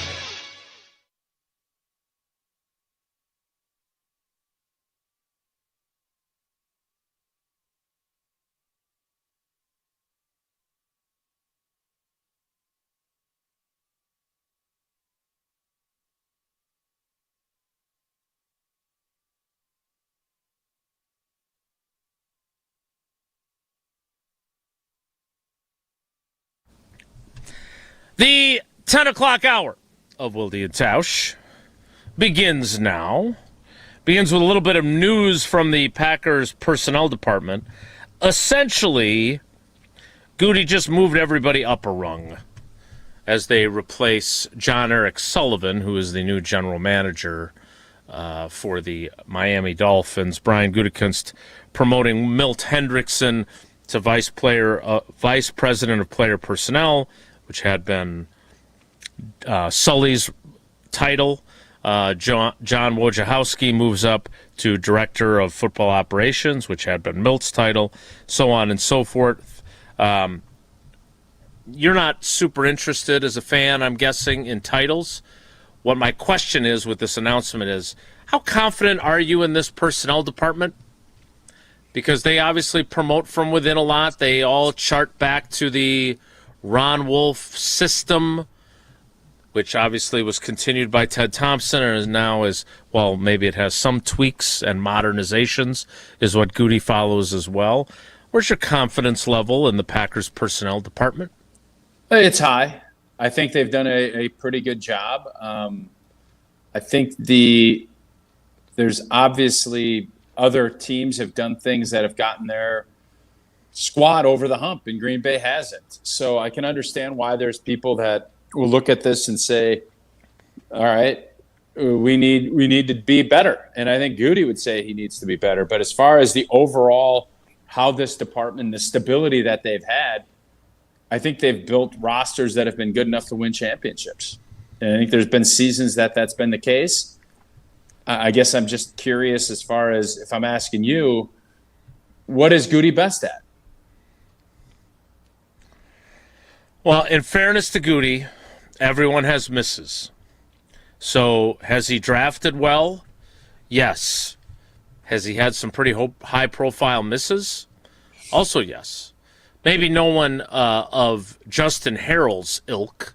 Yeah, I was just going to ask, what's his biggest miss as far as a draft pick? Well, let me finish my thought here because there's a couple of other things. Because I think you and I have also said from a free agency perspective, he's had some very, very, very good signings. Been awesome. This free agency stuff's been awesome. Last year's group, we'll see, after giving $43 million in a 12-month span, what they get from Aaron Banks and if they get high-level play from him. The 2019 group was very good. He also moved on from Jordy Nelson in favor of Jimmy Graham, which was not a great signing. And keeping him for another year was an even worse decision, some might argue. They obviously took a flyer on Nate Hobbs that did not pan out, and they moved on from him after a year. But Josh Jacobs, Xavier McKinney, the Smith brothers, all very good signings. Billy Turner was a good signing, not a super expensive Rasul one. Douglas, pretty good signing. Like didn't Whelan? Didn't he pick up Whelan as a free agent too? He had punted, I believe, in the UFL, but yeah, sure. Yeah. Okay. Picked up McManus till he missed kicks. I mean, he has done a great job of acquiring talent. You can argue draft pick wise. Let me tell you something. Everybody's going to miss. Sure. So I don't know if what is Goody best at? So the important thing, and I think this is what I was driving at and why I wanted to finish my thought, is because all those free agent signings, as I have told you before, were precipitated by high draft pick misses. Trading for Micah Parsons, no matter what Goody says otherwise, was precipitated, at least in part, by the fact that he was wrong on Rashawn Gary, who is not a transformative player. Correct. And Lucas Van Ness. If he's right about both those guys, and those two guys are both studs, as the 12th pick in 2019 and the 13th pick in 2023, he doesn't trade for Micah Parsons. I don't know, man. Like I think when Micah Parsons becomes available and you can get him, you're going to go get him. I don't care if you have Myles Garrett and everybody else. At the cost of what they paid him and 2 first-round picks, you think that if Rashawn Gary was who we thought he would become, and if Lucas Van Ness had lived up to his draft status, you think he's giving up 2 first-round picks and Kenny Clark to go get Micah Parsons? Yes. Yeah, I don't. I think any team's crazy if you can get a player going. Well, why weren't there more teams trying to acquire him? How do you know who was and who wasn't? Philadelphia tried to get him. There's a bunch of teams that tried to get him. You needed to add a veteran player. They had Kenny Clark available. There were, I think, if I'm going back, Micah has to be willing to sign a contract with whoever they go to. And Green Bay was willing to do it. So your general principle, I don't disagree with. But he is different. Just like Myles Garrett is different. When you can get a difference maker of that degree, you go get him. Period. When you have a team that you think can win, you go and get him. I don't care if Rashawn Gary stinks. Rashawn Gary still last year put up decent numbers. He did not finish the year well. He was a low snap. All of the things we've discussed ad nauseum. Right. But not when you a can get a transformative Micah player. Parsons, you go get him. No, you don't. Not if those guys. Not if those guys are great players. You don't. You don't get them. If those guys are really good players, you don't give up those assets to go get them. You don't. He's better than them. You can have really no good kidding. players. That's the whole point. Is Jason, that they needed they someone don't have better than Reggie what they White, had. Micah Parsons, Myles Garrett, T.J. Watts, and again, T.J. Watts passed his prime. He's going into his prime. No, Micah when they tried to trade for Khalil Mack, it was in 2018. Again, they didn't have anyone that was that good of a pass rusher, so Goody was willing to go try to make that trade. I'm sorry, you're wrong. If those two guys are as good as they envisioned them being, they gave Rashawn Gary a second contract. Forget about Micah Parsons for a second. Did Rashawn Gary, did the return on their investment of his 4-year, $96 million extension, did he live up to that price tag? Nope. If he had, they would not have spent money to go get Micah Parsons. I just fundamentally disagree with you. But all the other great signings, right? Josh Jacobs is signed because A.J. Dillon was not good enough to take over for Aaron Jones. No, they didn't trust Aaron Jones to stay healthy, and they wanted a bigger, more physical back than what Aaron Jones. Yeah, his name was A.J. Dillon. No, that's why they drafted him. He was a second-round pick. I thought you agreed with this premise. You think A.J. Dillon is the reason that they don't bring Josh Jacobs in? I thought they were going to keep Aaron Jones. It couldn't be clearer, Jason. They brought Josh Jacobs in because he was better than Aaron Jones. A.J. Dillon had that season a year earlier where it was his opportunity to become the guy, and they could move on from Aaron Jones and go into the 2024 season with A.J. Dillon as their primary back. And he didn't do it. He averaged like 3.4 yards a carry. Second-round picks are supposed to be studs. Aaron Jones was injured, got healthy, finished that season, and I thought when they brought Josh Jacobs in, it wasn't to replace A.J. Dillon. It was to be the feature back, which Aaron Jones was. How do you argue that? That's as plain as day. And by the way, you're acting as if I'm saying you're going to just go grab anybody to bring on your roster. When you can get a transformative player for whatever reason, and they're available to you in their prime, if you don't at least entertain going to do that, you're nuts, Jason. No, AJ. I'm talking Micah. Oh, okay. Again, since you agree with the premise that you have repeatedly refuted now, they go get Xavier McKinney because Darnell Savage. What am I refuting? I'm saying you have a great player. Go get him. That's my point. What am I refuting? So you're telling me that if Micah Parsons is available and both LVN and Rashawn Gary are putting up double-digit sacks, if I have Reggie White and Micah Parsons available, I'm bringing him in. I like both. I like having great talent. Yes. And paying him quarterback money, and you've got two guys that you drafted in the first round, both registering double-digit sacks and 75 pressures a season, you're going to go trade for Micah Parsons. If he's Micah Blanken Parsons, yes. If he is Rashawn Gary, I'm not. I don't care what you're going to do. I want to know what Goody is doing. And if you really think that he's giving up 2 first-round picks, if he doesn't need to because his 2 first-round picks have been really good, if you're telling me that he does it anyway, I think you're crazy. If you're telling me you get a stud all-pro player going into his prime from a team that is supposedly one of your rivals, and you could bring him in and pay him, and you don't want to do that, shame on you. I'm amazed that you've covered this league 31 years. Those guys don't become available because teams are crazy to let him go. And now you're able to secure him with a couple picks, and you're going to say that he wouldn't do that again? First-round picks and $189 million. Is there anybody that you would get that would be close to productive as Micah, Blake, and Parsons? It was a great move because they moved on from Rashawn Gary. Not last year, they didn't. They played together for a year. I don't know what you're arguing here. That's great because I don't know what you're arguing here. Yes, Micah Parsons is awesome, and I think I figured out a way to get him and Myles Garrett on the same Packers roster. Here's what you're not understanding. Giannis. Please tell me more.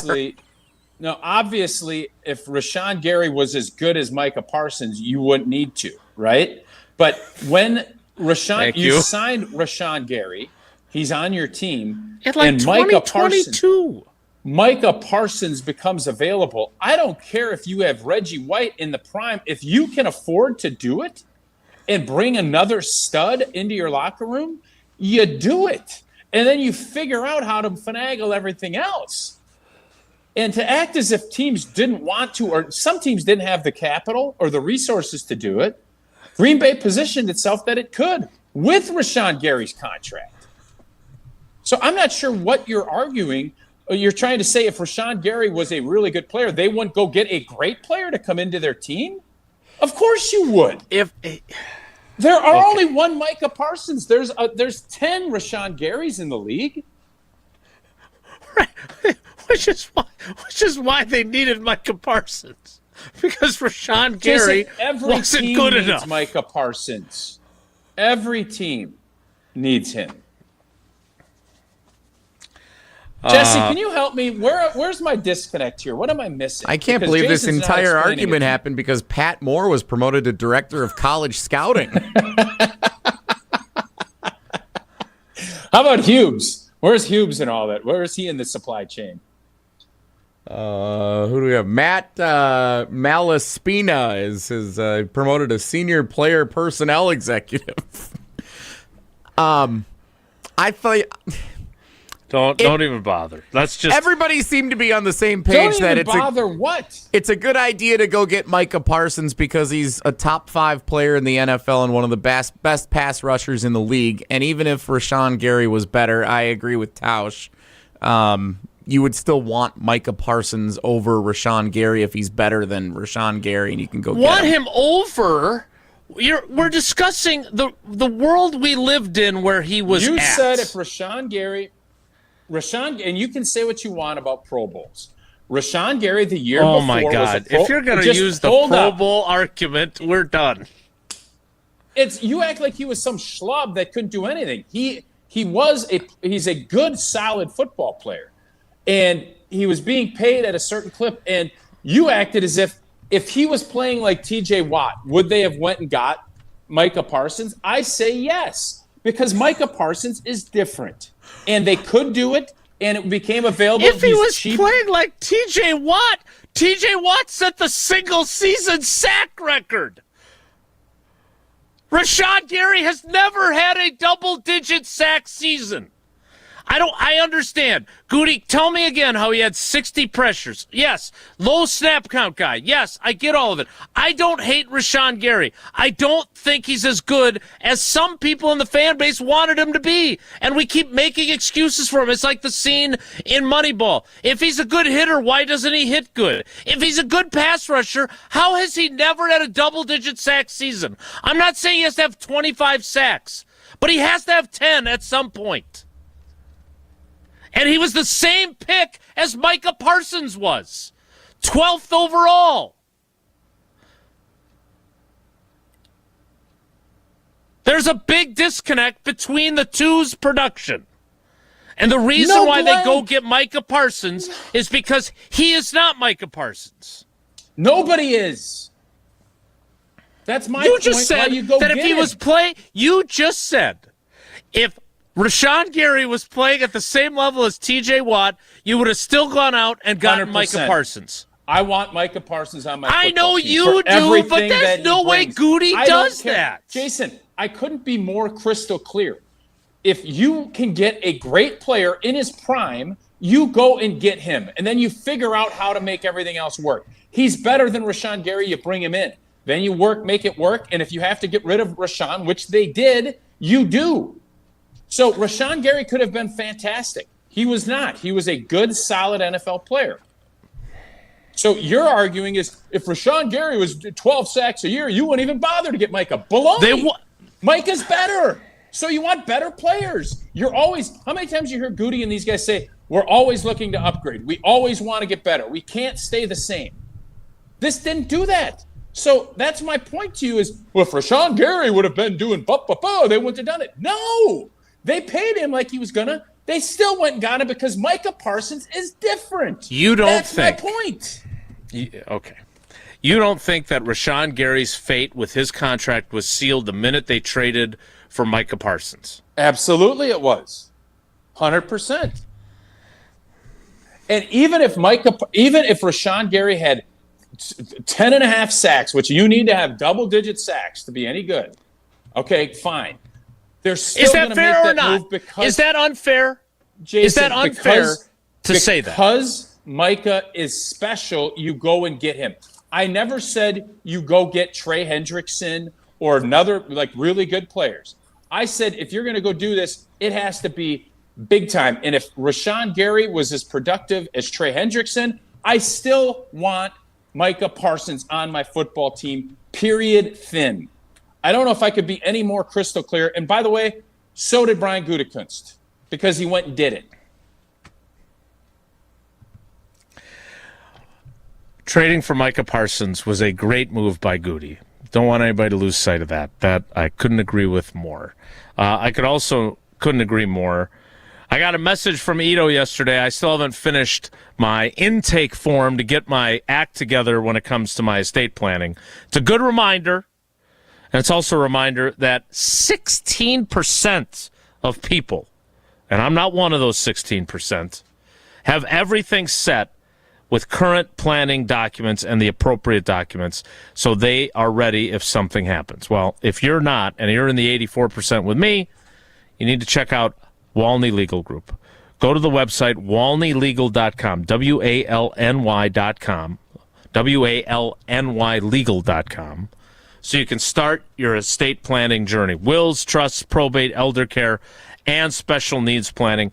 Customized, personalized experiences. Their motto, lawyering the way it should be, with clear communication, niche expertise, personal service, and a modern approach. So again, go to the website. Don't wait, even though I need to practice what I preach and get my paperwork done. Go to the website now, walneylegal.com, WALNYlegal.com. More Wilde and Tausch straight ahead. Stick around. This is Wilde and Tausch, presented by Pella Windows and Doors of Wisconsin. Call Gina Della from Pella today, 855-PELLA-WI, and online at PellaWI.com/radio.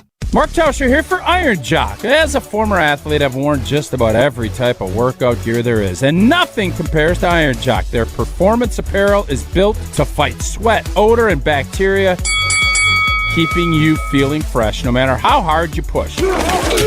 From the gym to the pickleball court, Iron Jock keeps you dry, comfortable, and confident.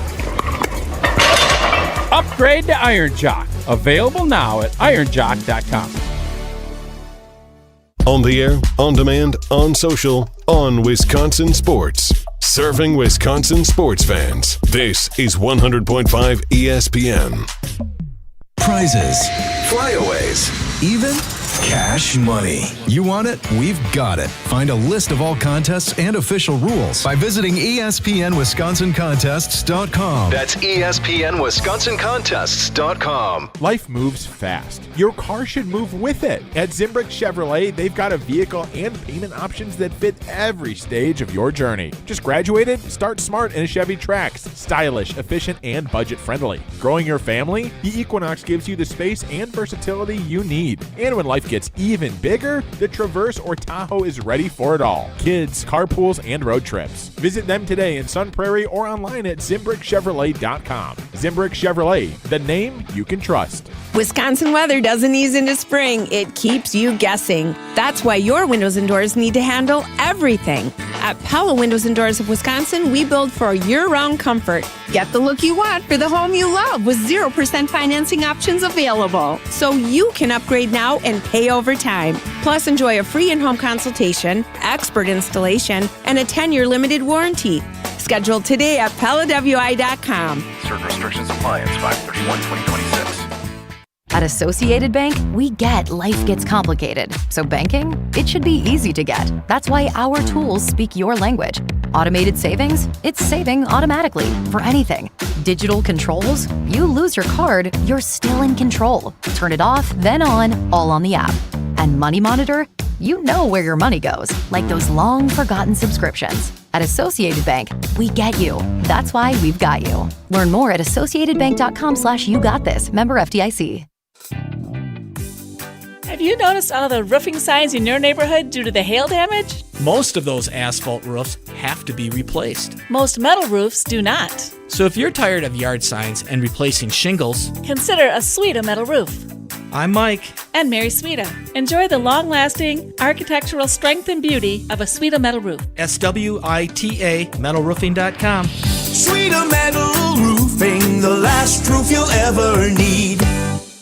Every event tells a story, from the first impression to the final moments. Have someone guide your guests through every chapter the way you want the story told. Hi, it's Jeffrey from Celebrations Entertainment. With a strong presence, great voices, and an award-winning team, trust us to guide, direct, and inform your guests through all the different chapters of the day. For fun, memorable entertainment for any event, please visit us at celebrationsentertainment.com. That's celebrationsentertainment.com.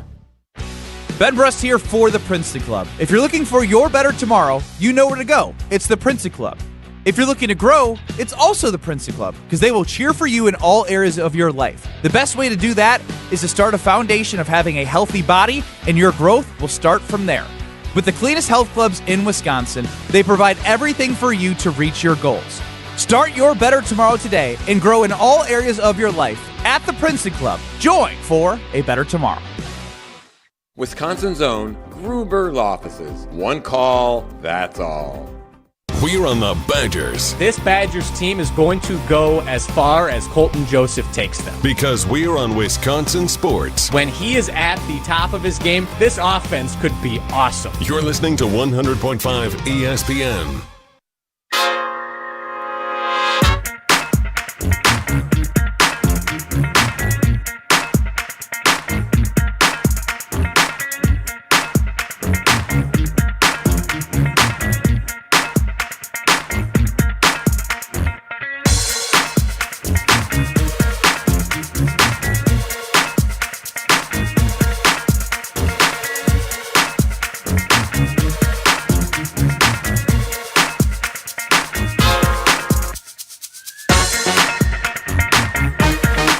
We will set aside our heated debate, which is also raging in both YouTube channels. Yeah, for something Jason, Tausch wants to discuss. I'm crying, Uncle. I'm done. I'm out. I'm done. Well, I was told we weren't getting anywhere. I'm out. You can cry, Uncle. I'm gonna still talk. And my point was, and I guess I did a horrible job of enunciating it. Great players change the rules. Great players are different than just regular free agents or people that are available for trade. And to think that that's not the case, I have a hard time getting my head wrapped around it, because field tilters and all the Ron Wolfisms and everything else that I think a lot of us look at changes things. If Rasheed Walker was Chad Clifton or was Walter Jones, even if they drafted Jordan Morgan, would they not bring him back? Of course they would. Because you have a lock, stock, bam, great player at that spot, you're going to keep him. And the Josh Jacobs, A.J. Dillon, Aaron Jones argument, Josh Jacobs isn't coming in that building. Josh Jacobs is a good player. He's not Micah Parsons. Josh Jacobs wasn't coming in that building. Yeah, if A.J. Dillon was the next coming of Herschel Walker, would he have been there? No. It's kind of common sense. But that was replacing Aaron Jones because they didn't think his value, money, was going to be because he couldn't stay healthy, and the money that they're going to have to pay him, it didn't make sense. And they thought Josh Jacobs would be a major upgrade at that spot. That was my argument. And if I didn't enunciate that, that's on me. A.J. Dillon was supposed to replace Aaron Jones. Because A.J. Dillon wasn't good enough to replace Aaron Jones, they had to replace Aaron Jones with someone else, and it was Josh Jacobs. That's what happened there. That was their plan. That's why they drafted him in the second round. That's why they drafted Josh Myers in the second round, was to be when you draft a player in the second round, you want him to get a second contract. Yeah, it's great if you have a fifth-round pick who's good enough. Do you, though? Because Goody, even with solid players, isn't signing guys to second contracts. Have they been good enough players to merit that? Goody's second-round picks during his tenure. Josh Jackson, Jesse's guy. That's Jelly's guy. That would be my pick for biggest miss of the Goody era. That would be my pick. Elton Jenkins got a second contract. One of the best draft picks.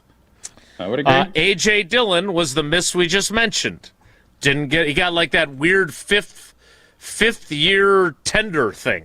He was on stage with Luke Combs. Beers up at Lambeau. Couldn't have been that bad.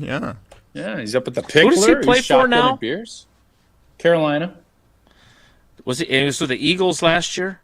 Josh Myers didn't get a second contract, got a bargain basement contract from the Jets, and then played well enough to earn an extension. Should've. Right. Probably should have. Instead, you paid Aaron Banks a king's ransom. Second-round picks in 2022, Christian Watson. You want to pay him. He said publicly he wants to pay him, right? Luke Musgrave playing less than John Fitzpatrick and John Wiley and Josh Wiley. I don't think they want to pay him. Javon Bullard and Edgerrin Cooper, I think those are both guys they want to pay moving forward. Now, they will be eligible for extensions after this season. Wait, wanting to pay and paying what the freight is going to be to pay is two totally separate things, too. Right, but one of the reasons why you trade for Zaire Franklin and you don't re-sign Quay Walker at the number that Quay Walker wanted is because you think Edgerrin Cooper can be that guy and you can That was my issue with your argument. That's great. We all want Micah Parsons on the team. I love him for my writing work. I love him for the fact that he led to the Enter Sandman story, which led to them actually playing it at Lambeau Field. That's all been awesome. I love having him on this roster as a reporter.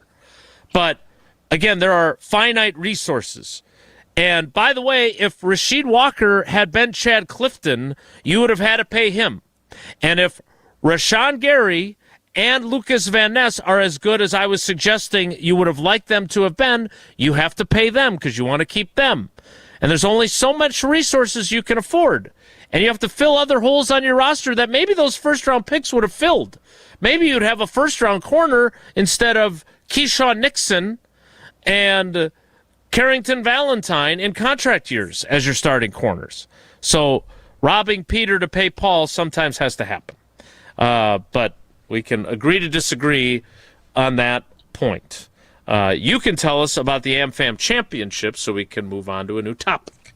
The American Family Insurance Championship returns to Madison this June. Wisconsin's own Steve Stricker hosts the PGA Tour Champions event at TPC Wisconsin. The AmFam Champ features a best ball and scramble formats in an exciting two-person team format. The American Family Insurance Championship is June 5th through the 7th. We'll be out there on the 5th. Get details and ticket information at amfamchampionship.com. More Wilde and Tausch straight ahead. Stick around. This is Wilde and Tausch, driven by Zimbrick Chevrolet in Sun Prairie on 100.5 ESPN. See their full inventory at ZimbrickChevrolet.com.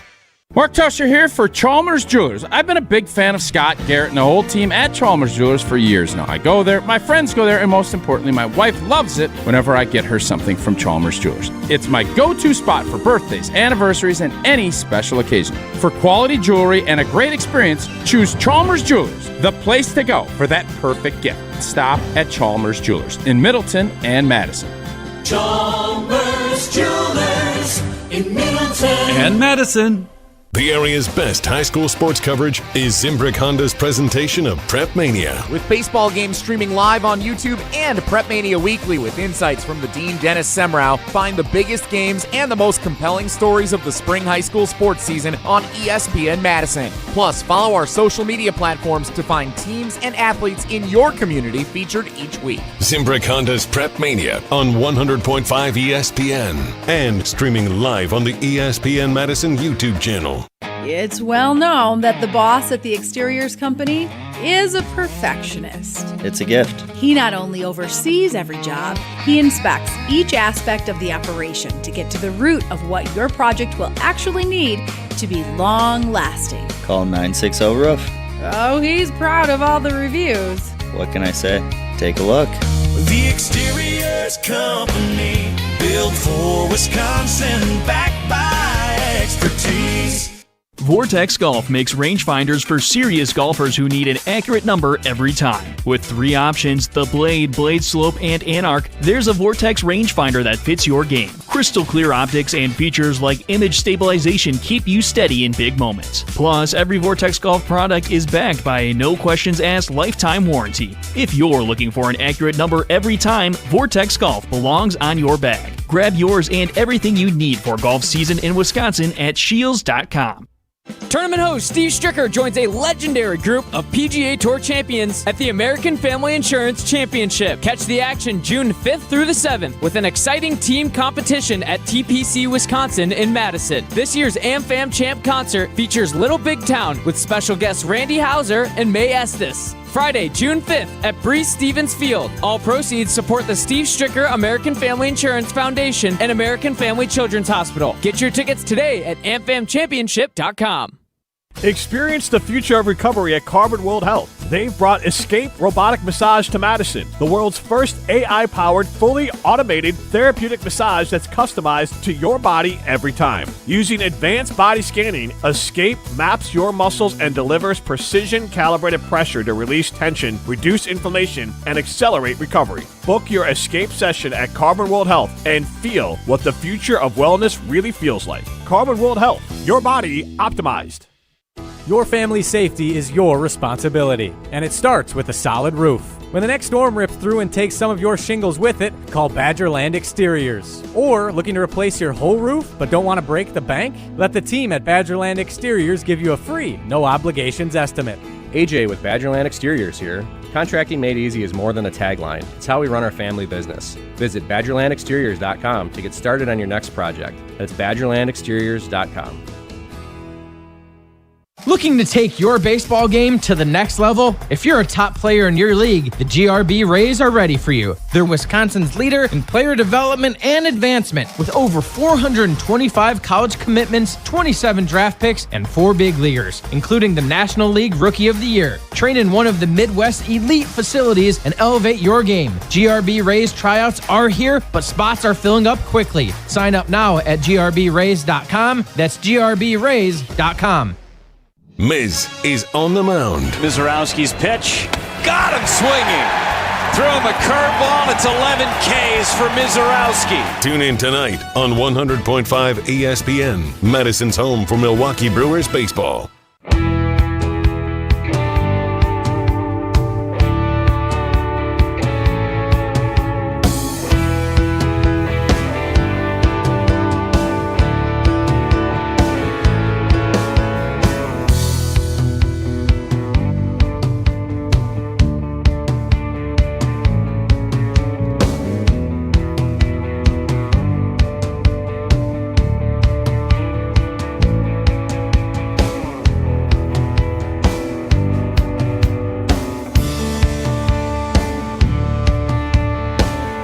So just so I'm clear on this, Jesse, because apparently I wasn't clear on a lot of the last half hour of the program. We're going to do a segment discussing how this is a make or break year for Jordan Love, in which Tom Pelissero, he's not saying, he's just saying. Oh, God. I mean, this is not a make or break year. It fits perfectly because if anyone's still hanging around listening to the show at this point, you're here for the semantics debate. I got Jennifer out for a walk in Middleton, yelling at Tausch with her headphones on during the walk. So for everyone who's still with us, I would like to know the difference between a make or break year and an important year, as outlined by NFL Network insider Tom Pelissero, who was the special guest host yesterday of the Rich Eisen Show from noon to 2 on ESPN Radio, as heard here on ESPN Wisconsin. Do we still have to get out on time if Eisen's out? Yes. Why? I don't know. Okay. It's just nice to get out on time. Be courteous of our other fellow national hosts. Our other fellow national hosts. We're not national. What, are you hosting nationally now, or am I miss something? Did I miss something? After today, I might apply. Here is Tom Pelissero yesterday on the Rich Eisen Show on Jordan Love's big year coming up.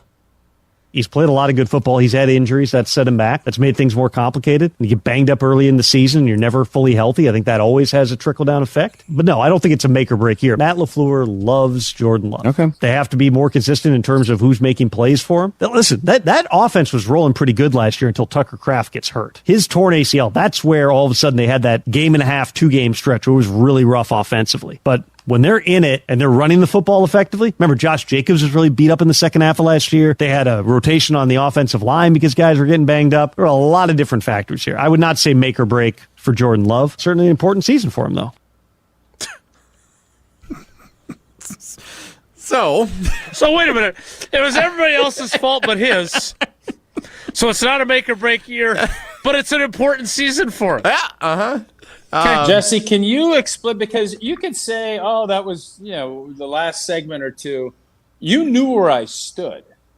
Where is Tom Pelissero standing on this? Like, what did he just say there? So I was actually listening to this live yesterday. Why are we playing it? Is I guess the other part. Because he said nothing, in my opinion. I was listening to this live yesterday on their show as I was driving back from Hard Rock Casino Rockford, and the debate was, can you call it a make or break season if there are no ramifications if you don't perform well?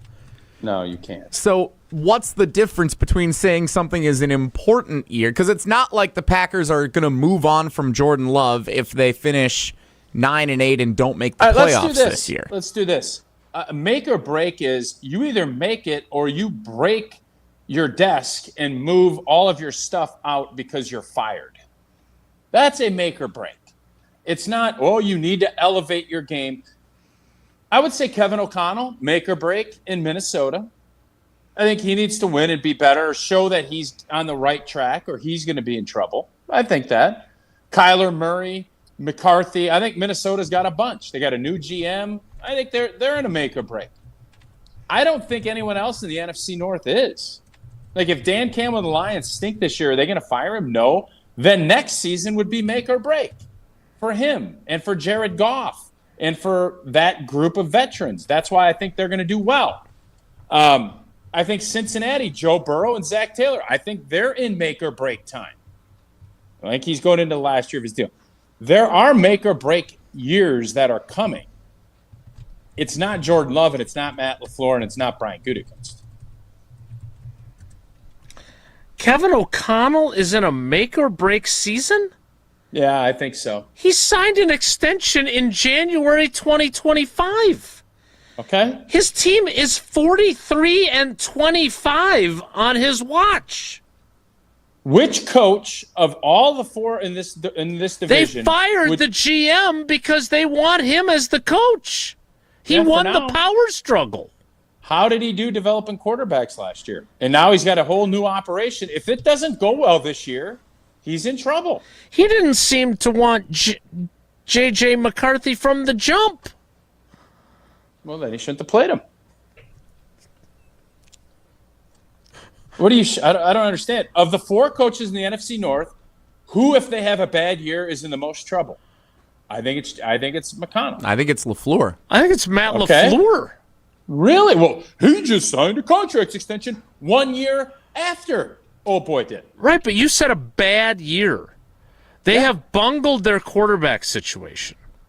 Yeah, right? That's just as much on the however coach, you too. feel about Daniel Jones, and I am a skeptic on him overall, but they had him in their building. They had Sam Darnold in their building. They let both of them leave and go have success with other teams under Kwesi Adolfo-Mensah, and they drafted J.J. McCarthy, and now they're hoping that they can, on a one-year deal where they're paying him peanuts because he's got all this money coming from Arizona, so he's playing on a minimum deal, they're hoping that they can rekindle Kyler Murray, who could very well play well for them and then go sign with someone else instead, and they'd be right back where they started at quarterback. But I don't think he's in danger at all. If Matt LaFleur has a 6-11 season and they don't have a bunch of injuries, I think his seat is much hotter than Kevin O'Connell's. Really? They still managed to have a winning record last year, despite how terrible J.J. McCarthy was. Of the four coaches in the NFC North, I believe if they have another bad year, I think it'll be O'Connell over LaFleur. I think LaFleur could have 6-11s probably, but if they're 8-9 and miss the playoffs, I don't think they're firing Matt LaFleur. Without injuries. Again, if you have a bunch of injuries, that changes everything. But man, okay. I don't see Kevin O'Connell in peril up there in Minnesota. Obviously, they're 0-2 in the playoffs with him. Obviously, they've had a 13-4 season and a 14-3 season that didn't get them anywhere farther than the Packers went. If they don't get any closer to developing and finding the next quarterback this year, well, they didn't draft a new quarterback. So you're saying if they don't develop Kyler Murray into their quarterback of the future, or McCarthy, do you really believe that's a competition? Yeah, I do. I think Murray's got a heavy favorite in it, but yeah, I think there's a competition there. I think they are hoping and praying that Kyler Murray bails them out of the J.J. McCarthy scenario. They move on from him, and Kyler Murray plays at a high enough level that A, they're a playoff team, and B, they want to sign him long term. So who has a make or break season for the Green Bay Packers? By the way, I don't think Matt LaFleur, A, if they're healthy, they're not going 6-11. We all agree their roster is way too good for that. We went through their schedule, et cetera, et cetera. I don't think any of the four coaches in the NFC are in make-or-break seasons. If they have a really bad year, though, I think I would, if I was Matt LaFleur, then I'd be more nervous than I would be if I was Kevin O'Connell. This is a make-or-break season for Jordan Love. I don't agree with Tom. I still don't know exactly what Tom thinks, but when I look at where he is, where his contract is at, what he has done at a very good level, this is a make or break in terms of, is he going to be a great NFL quarterback, or is he just going to be a good, solid quarterback? That's what it is. It's not going to get him fired. They're not going to move on from him. But they also have his contract numbers ballooning in the near future, and they have to figure out what exactly they view him as in terms of how they want to continue to compensate him. It is year 4 as a starter. He has, on his current deal, now again, he averages $55 million per year. The extension was 4 years, $220 million. His cap number this year in 2026 is $36 million, which is still very much a reasonable price. The guys at Spotrac have, after this season, as their potential, quote, out, which would entail carrying $103 million in dead cap money. Now, you would remove his $42 million cap hit for 2027. I don't think, even if he's still just good, they're going to move on from him. But after this year, he has 2 years left on his deal. The 2027 cap hit is $42.5 million. The 2028 cap hit is $74.2 million. I would say that Jordan Love this year and in 2027 is facing critical years on when it decides if he's a franchise quarterback or not. Because they're not keeping him at $74 million as his cap hit. They're going to either have to extend him or I don't know what else they do. They're going to extend him. Yeah, they'll extend him either way.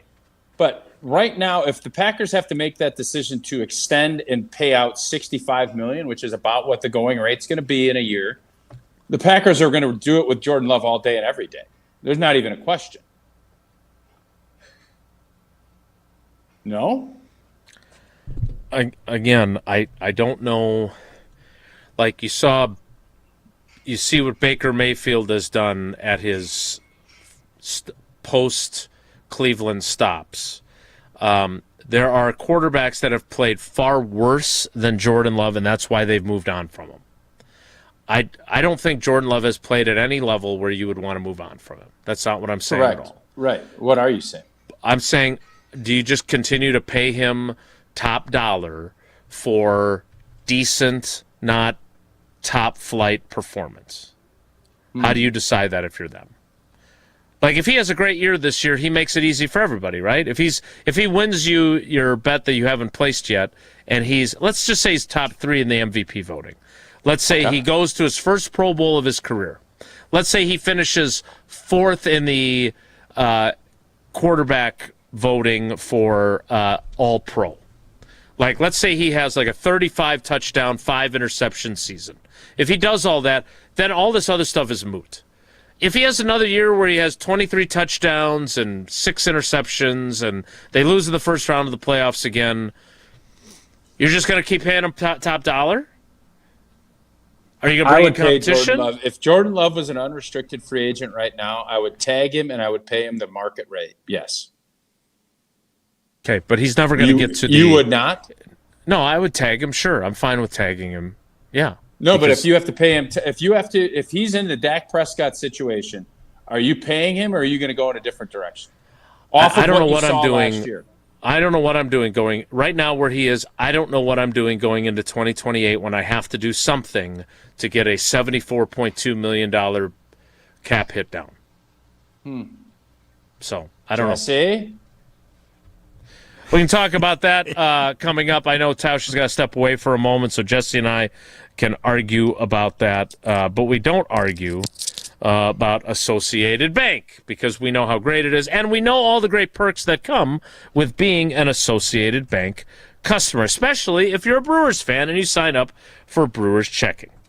20% off at the Brewers team store, up to 50% off home game tickets, express entry through the American Family Field Associated Bank gate, pre-sale access to concerts and other events that are non-baseball events at AmFam Field, plus savings both on the Brewers Baseball Academy and the famous Racing Sausages Run and Walk. Go to AssociatedBank.com/Brewers to find out more. Jesse and I will continue this discussion next. It's Wilde and Tausch. Miz is on the mound. Mizorowski's pitch. Got him swinging. Threw him a curveball. It's 11 Ks for Mizorowski. Tune in tonight on 100.5 ESPN, Madison's home for Milwaukee Brewers baseball.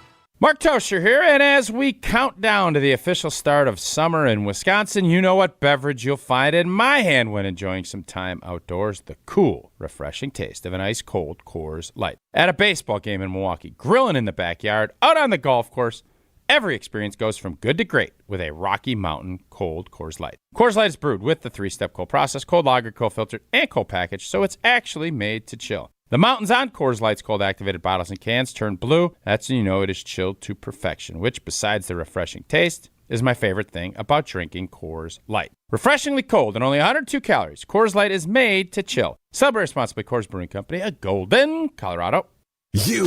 Rah. Pella Windows and Doors of Wisconsin present your Badger Minute. This Badger Minute brought to you by Steinhoffels. The Memorial Day sale is on now. Save up to 30%. Get a Beauty Sleep mattress for $399. Plus 18 months, 0% financing. Shop now at steinhoffels.com. With your Badger Minute, I'm Riley Youp. Evan Cohen joined the jump around Thursday afternoon, and he took umbrage with the fact that Barry Alvarez wasn't included on the search committee for Wisconsin's next athletic director. We have to ask the question, is Wisconsin football successful or is Barry Alvarez successful? If we're saying football is the lifeblood of the university and football is the lifeblood of the sports department, why would Barry Alvarez involved? Because if you care about football first, football's never been good without Barry Alvarez. Wisconsin weather is unpredictable. Your window shouldn't be. Upgrade with Pella and get 0% interest until 2030. Order by April 30th at PellaWI.com. When you've been injured, you need a winning team on your side. Gruber Law Offices will fight for the results you deserve. Call Gruber Law Offices today, a proud partner of your Milwaukee Brewers. One call, that's all. Since 1956, Hallman Lindsay Paints has been making paint in Wisconsin for Wisconsin. Because of their commitment to making great paint for Wisconsinites, Hallman Lindsay has grown over the years to 27 locations in this great state. Headquarters in Sun Prairie with a state-of-the-art facility, Hallman Lindsay has the paints you need to make your job better. From do-it-yourself to professional, Hallman Lindsay has paint for everyone. Visit one of their local locations today in Madison, Sun Prairie, Middleton, and Janesville. What's on Tap brought to you by Miller Lite, the original light beer. Rooting for the Brew Crew because we're from Milwaukee too. Tastes like Miller time. TGIF. Wisconsin First Fridays gives statewide residents the chance to unlock specially priced tickets to cheer on the crew the first Friday of each month. Courtesy of Pick and Save. Visit brewers.com/Wisconsin Fridays for full details and game dates. Milwaukee Brewers Baseball and Miller Lite. Chevy trucks have you covered when the road takes you from smooth sailing to Chevy Colorado will eat up some of the toughest terrains with 5 available drive modes. And Silverado and Silverado HD have the muscle to take you out for some serious. With multiple engine options and impressive towing, while Silverado EV is the perfect combo of performance and capability. Nice. Making it a snap to hitch up this electric truck and hit the road. Wherever the road leads, Chevy trucks are right there with you. See your Badgerland Chevy dealer today. Mark Tauscher here for Pizza Hut. And when you look around right now, everything seems to be extra expensive in the world. Except this. Right now, get a large 3-topping pizza for just $10 at Pizza Hut. Try it on Pizza Hut's new hand-tossed crust. Crispy and golden outside, soft and fluffy inside, finished with garlic parm seasoning. Available for delivery or carryout. Order today at pizzahut.com or on the Pizza Hut app. Pizza Hut. Feed good times. And remember, no one out-pizzas the Hut.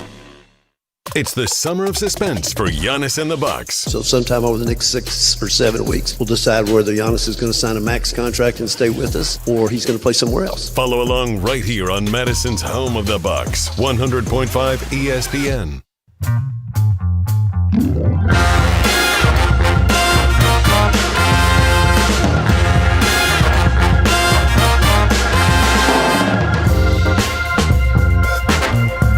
Jay in the ESPN Milwaukee YouTube comments on Jordan Love. He's not bad. He's not great. He's outside the top 10. I'm not sure he is outside the top 10.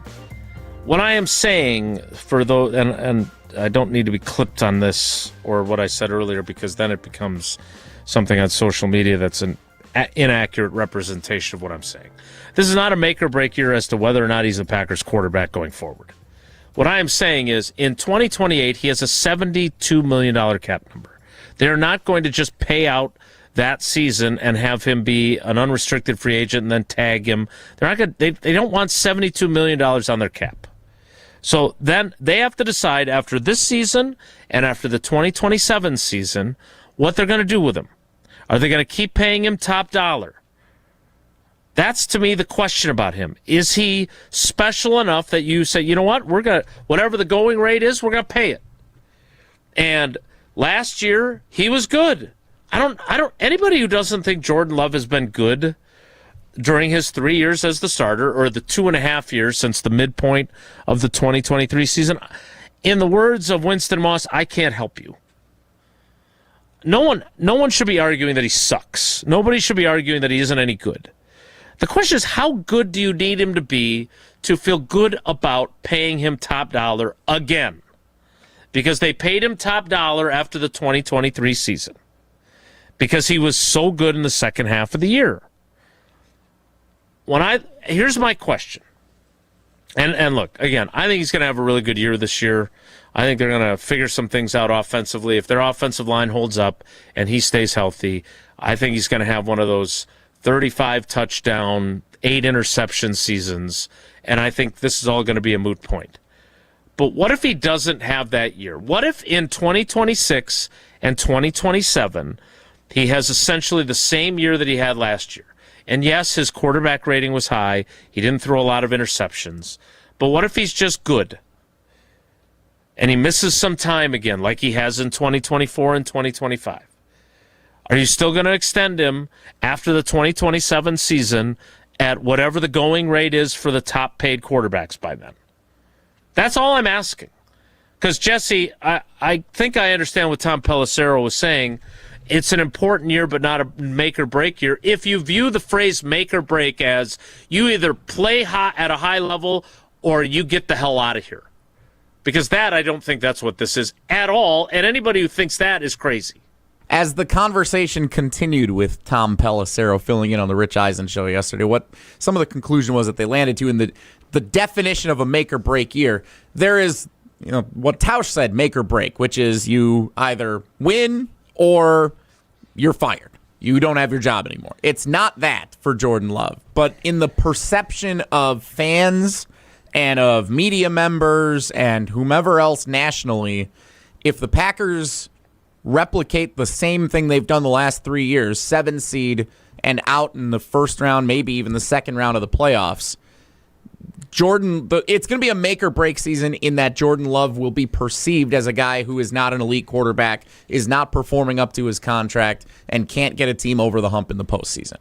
Mm-hmm. So perception-wise, which does that ultimately matter? No.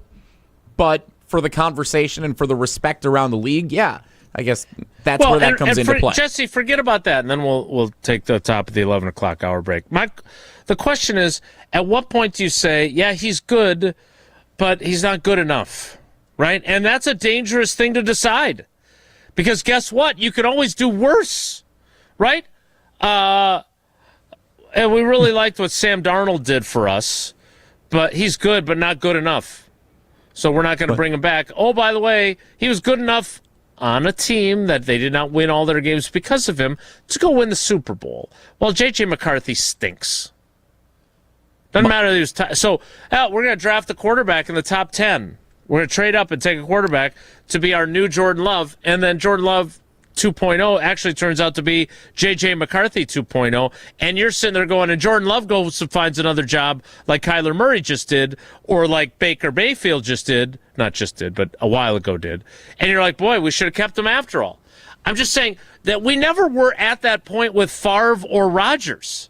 We were never at, I don't know if they should re-sign him. And maybe we won't be with Love either. Maybe by 2027, going into the 2027 season, he'll have had a great year this year, and it's a no-brainer to re-sign him.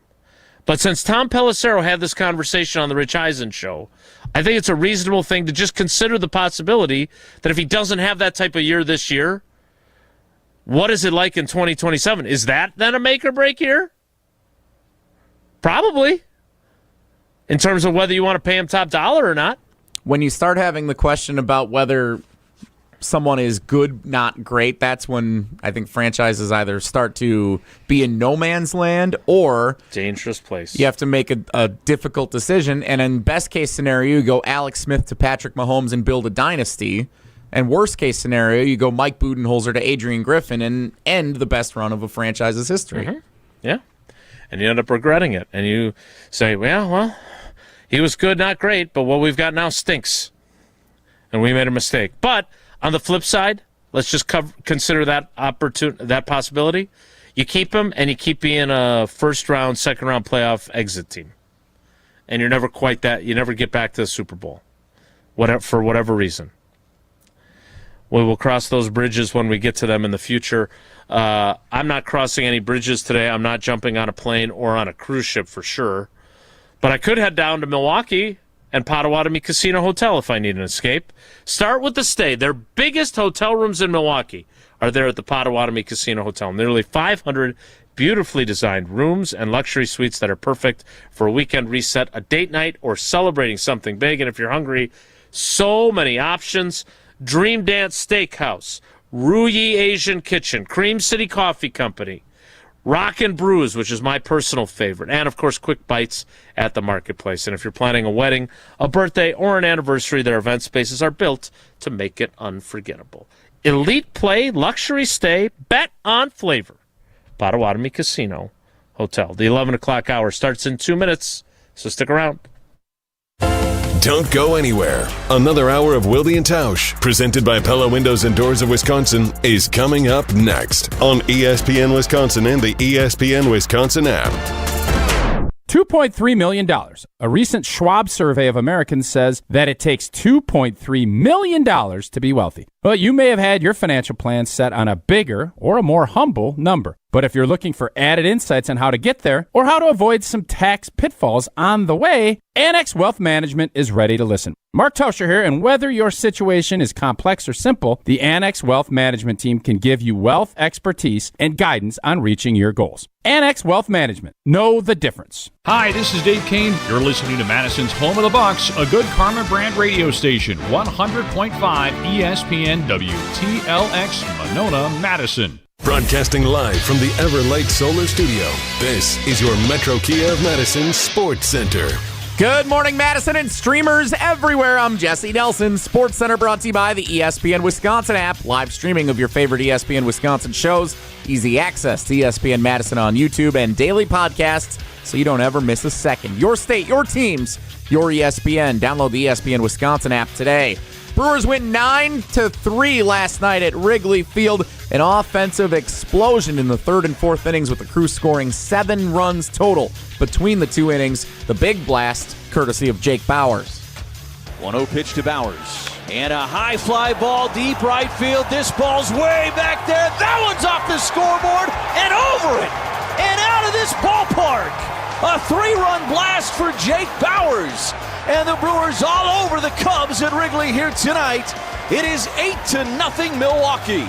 Lane Grindle on the call in the Brewers radio network. The two teams back at it tonight. 6:40 first pitch. The Miz on the mound. Pre-game coverage starts just after 6 o'clock following Jim, Matt, and Molly here on Madison's home of the Brewers, 100.5 ESPN. Watch tonight's game on WISC TV in Madison and watch along on a second screen experience on YouTube. Metro Kia of Madison, Madison's trusted Kia dealer. Stop into Metro Kia on the east side of Madison or metrokiaofmadison.com.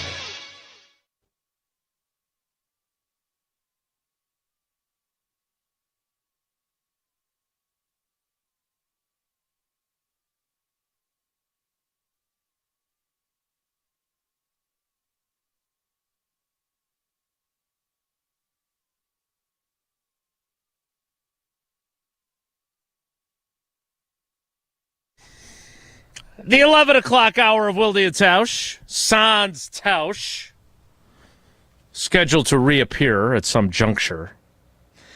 He's up to no good at that undisclosed location. Indeed, he's driving. Now I'm driving the bus. I was surprised, frankly, given your vitriol that you spew toward the former Brewers manager, that the Brewers beatdown of the Cubs in Game 1, which a game, by the way, that you alleged would be canceled. Well, at the time, I thought it would be canceled because Miz was pitching. That's what my phone was telling me, was that Miz was on the mound last night. Turns out that was a lie. He's on the mound tonight. Sproat so you think tonight's game will be rained out? So I think the Cubs like their chances with Imanaga on the mound against Sproat. Tonight, I think if there's any weather in the Chicago area, they might cancel this one tonight and see if they could make the Brewers play 17 games in 16 days or whatever it'll be in August. Yeah. Mm-hmm. Well, they did not cancel last night's game. And good for the Brewers because they crushed the Cubs. And you were tuned in on the edge of your seats, and you caught something from Lane Grindle that perked your ears. Well, so this whole rain delay thing, I got back to the office yesterday after we had Hard Rock Casino Rockford, and I had said this, and for whatever reason, Ryan Wollersheim he's the producer of Jim Matt and Molly was very frustrated with me. He's like, why are you trying to will a rain postponement into existence? And I said, it's just what the Cubs do. I thought, like, now that the Miz isn't pitching, I don't think that's going to be the case. And tonight I think there's a better opportunity of it. But then they asked Lane Grindle about it when he joined them yesterday afternoon on Jim, Matt, and Molly. Wait, about you? About and what you said? Yeah. So live from the press box in Wrigley Field, Lane Grindle, a couple hours before first pitch, is answering questions about me now, wait a on minute. Jim, Matt, and Molly. All right, before you go any further, did they accurately depict what you had said? You will hear the questions, so you can. I think they did. Okay, that's what I just want to know, because that is oftentimes a major problem if they inaccurately depict your position. And you'll hear the tone of one Jim Rutledge asking this question, who is going to join me and other members of our ESPN Madison team for our watch along of Brewers Cubs tonight on YouTube. Simultaneous second screen experience in addition to the game on your local TV station and Brewers TV. Here is how they presented the question yesterday. On that note, there's Jesse Nelson in this office who has every ill will against all things Chicago, and he has this theory that I wanted to run by you, that the Cubs somehow manifest weather to throw off the Brewers' pitching schedule and throw off the Brewers' overall travel schedule. Is there any truth to this, or is this just Jesse being a crazy person? I mean, I'll just point you to your own manager back in 2017 where he said he'd never had a sunburn during a rain delay. But then he did it to the Brewers last year. So I guess, I don't know. I don't know enough about that. Look, the weather is always a little bit unpredictable. You never know. I think sometimes here they've been quick to call it, and it's been that way at other places too. I don't know that I totally subscribe to those conspiracy theories, if you will, but there have been a couple times where it's like, that seemed convenient, but if you have an advantage, take advantage of it, I guess. Lane Grindle on Jim, Matt, and Molly sounds like he agrees with me. I totally agree that he sounds like he agrees with you. That sounds to me like, you know who that sounds like? That sounds to me like a Brewers announcer that doesn't want to get clipped, saying things about the Chicago. It sounds like Tom Pelissero saying it's not a make or break year, it's an important year, right? I'm not going to agree, but all I have to do is point to your own manager who said he'd never gotten a sunburn during a rainout. Yeah, he's agreeing with you, and he's just making sure that no one in Chicago gets wind of this and makes a bigger deal out of it than he would like them to. First of all, I did think that was a pretty bold accusation that you levied. But after I got home, I did a little further research in it, and I think you were on solid ground with your allegation. The Cubs have a very a quick click to say, let's postpone this game and play it later in the year. That is something they do very frequently, and the Brewers have been on the wrong side of it a couple of times. Last year was one of the big ones because we knew it was going to be Brewers-Cubs competing for the division title, and early in the season they said, let's move this one, and instead of playing a doubleheader tomorrow or playing on a day that we both mutually have off and we're an hour apart and it's not that hard to get together to play the game, let's play a doubleheader in the midst of a stretch where the Brewers had to play without a day off for like 3 straight weeks, and the Cubs had a couple of it was clearly an advantage for the Cubs. But ultimately, you say, how come I don't have the same amount of vitriol? Because the Brewers got the last laugh last year. They won against the Cubs in the playoffs. It was the be-all, end-all to this point in the Brewers-Cubs rivalry, with Counsell managing the Cubs, playing in the postseason against each other. The Brewers got the last laugh, just like they got the last laugh in Game 163 in 2018. And then the Cubs lost the wild card game the next night, and the Brewers went on to Game 7 of the NLCS and had a chance to go play in the World Series. The Brewers have taken care of the Cubs in the postseason when they've needed to. And so while it'll be nice doing a watch-along tonight and laughing if the Brewers get another big victory like they beat up Imanaga last night with the big Bowers home run, like it would be great. It's always fun to beat the Cubs, but until the Cubs could get it done in the postseason against the Brewers will have that advantage, and that's why playing them and winning in the NLDS last year was so much fun and so important to finish the job. So I'm happy, and I'm looking forward to tonight's game, and I hope Miz has one of his best performances he's ever had against the Cubs. Is there rain and shuts in them the down forecast? again, and there might be rain in the forecast, and if that's the case, I guess we'll get to go home early from our watch-along tonight on YouTube. Where can we do this if anyone is so inclined? So it is on both the ESPN Milwaukee and the ESPN Madison YouTube channels. You can subscribe. You get notified when we go live. We did this last night. Some members of our Milwaukee team, Tony Cartagena, Josh DiMaggio, among others, were part of the watch-along last night, so you can tune in tonight. Rumor has it Jim Rutledge and I will be sharing the studio for much of this tonight together, so can't wait to see how that goes. Unless it rains. Or, in the case of Chicago, sometimes it doesn't have to rain, and they might still postpone the game anyway. Well, you can tune in on those YouTube channels for the watch-along while you watch The Miz, who I would argue, I know that there is a local bias. But even I, who does not go out of his way to watch Brewers games, when Miz is pitching, somehow I turn on Brewers TV while I'm writing, so I have that as my background as I'm working. So take that for what it's worth, but he may be in Wemby's class, not to the degree of Wemby. I understand that. But when Tausch brought that to the fore at the beginning of the show, I think Miz deserves to at least be part of that conversation. He has had a couple of rough starts against the Cubs since he came up last year. He was great in the postseason, but has had a couple of rough starts. So that's one box it'd be nice to check tonight if he could shut them down the way he has the Yankees and some of the other great performances he's had recently. I saw a note from Josh DiMaggio, who's back listening to the show, which we appreciate, that Aaron Judge said he's never seen a fastball like the Miz's. That's a pretty big blanking deal coming from that guy. It's one of the best hitters in baseball saying that. Indeed. All right. Well, hopefully the baseball game goes well for the Miz and the Brewers. Hopefully trivia goes well for our next contestant in Wilde and Tausch Trivia, presented by Cousin Subs, Iron Jock, and Vortex Golf. Great moments in the Brewers-Cubs rivalry, replacing Badgers Trivia Tuesday. The Brewers famously won game 163. 1 + 6 + 3 is 10.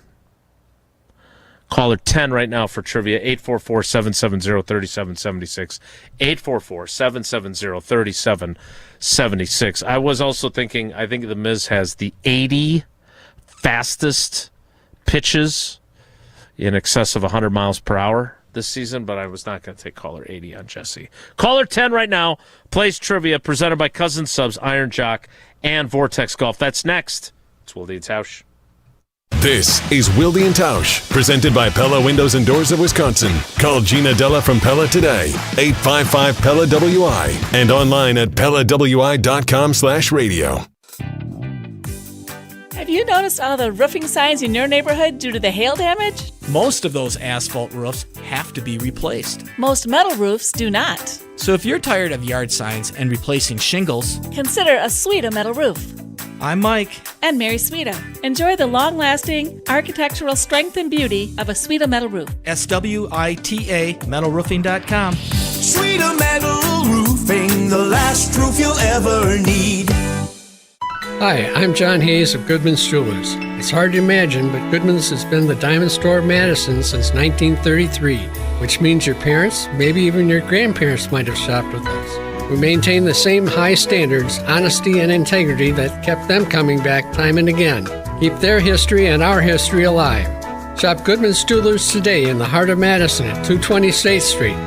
We're online at goodmansjewelers.com. The best is at Goodman's.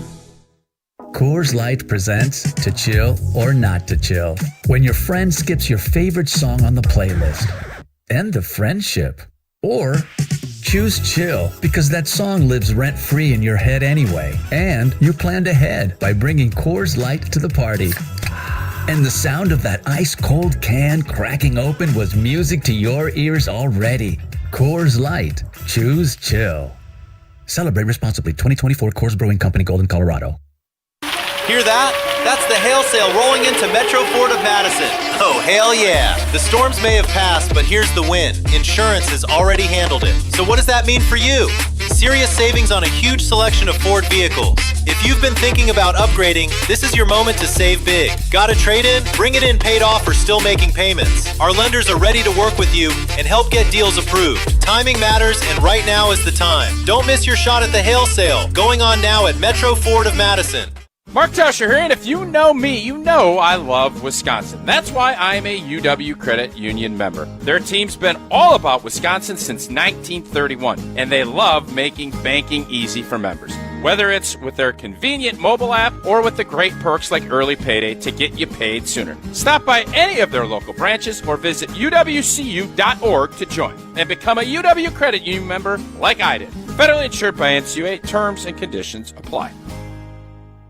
The sound of summaries on ESPN Madison. Mizorowski, the pitch. Swing and a miss. He struck him out. Madison's home of the Brewers. To high drive.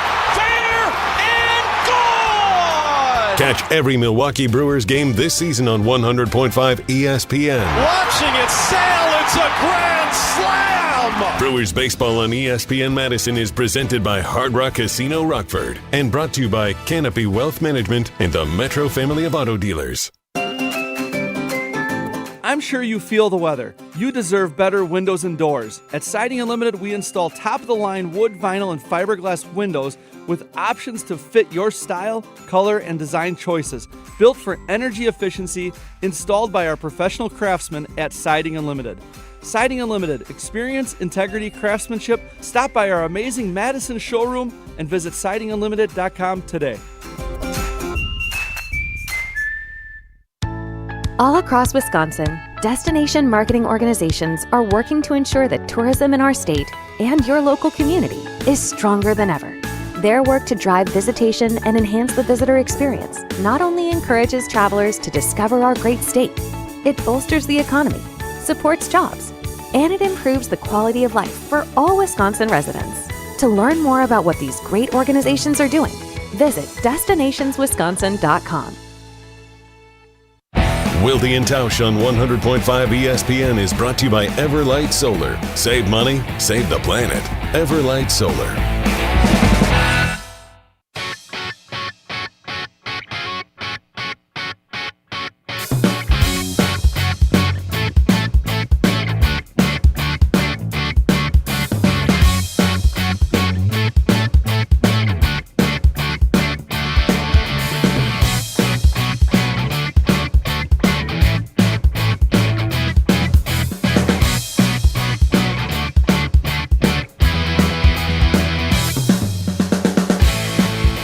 It is time for Wilde and Tausch Trivia presented by Iron Jock Cousin Subs and Vortex Golf.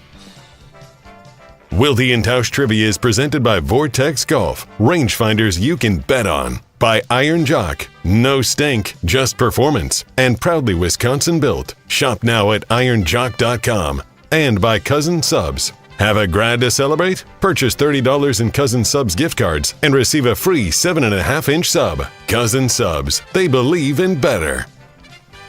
Let's welcome in our contestant.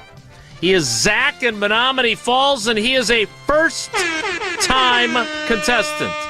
Zach, good morning. How are you? Morning, Jason. How's it going? I'm told that you also know Up North Joe. Yep.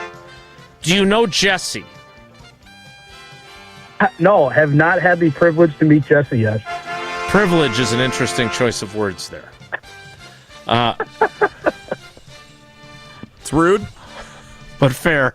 Tough, but fair. Yeah. All right, Zach, question number one is this. Which legendary Brewers pitcher tossed a complete game in the final game of the 2008 regular season, helping the Brewers defeat the Cubs? Easy. Jesse, I know you'd like to give the other options for that one because you probably thought that they were pretty clever. Was it C.C. Sabathia, J.J. Hardy, or B.B. King? Yes. Zach didn't need those. Appreciate it. Zach, question two.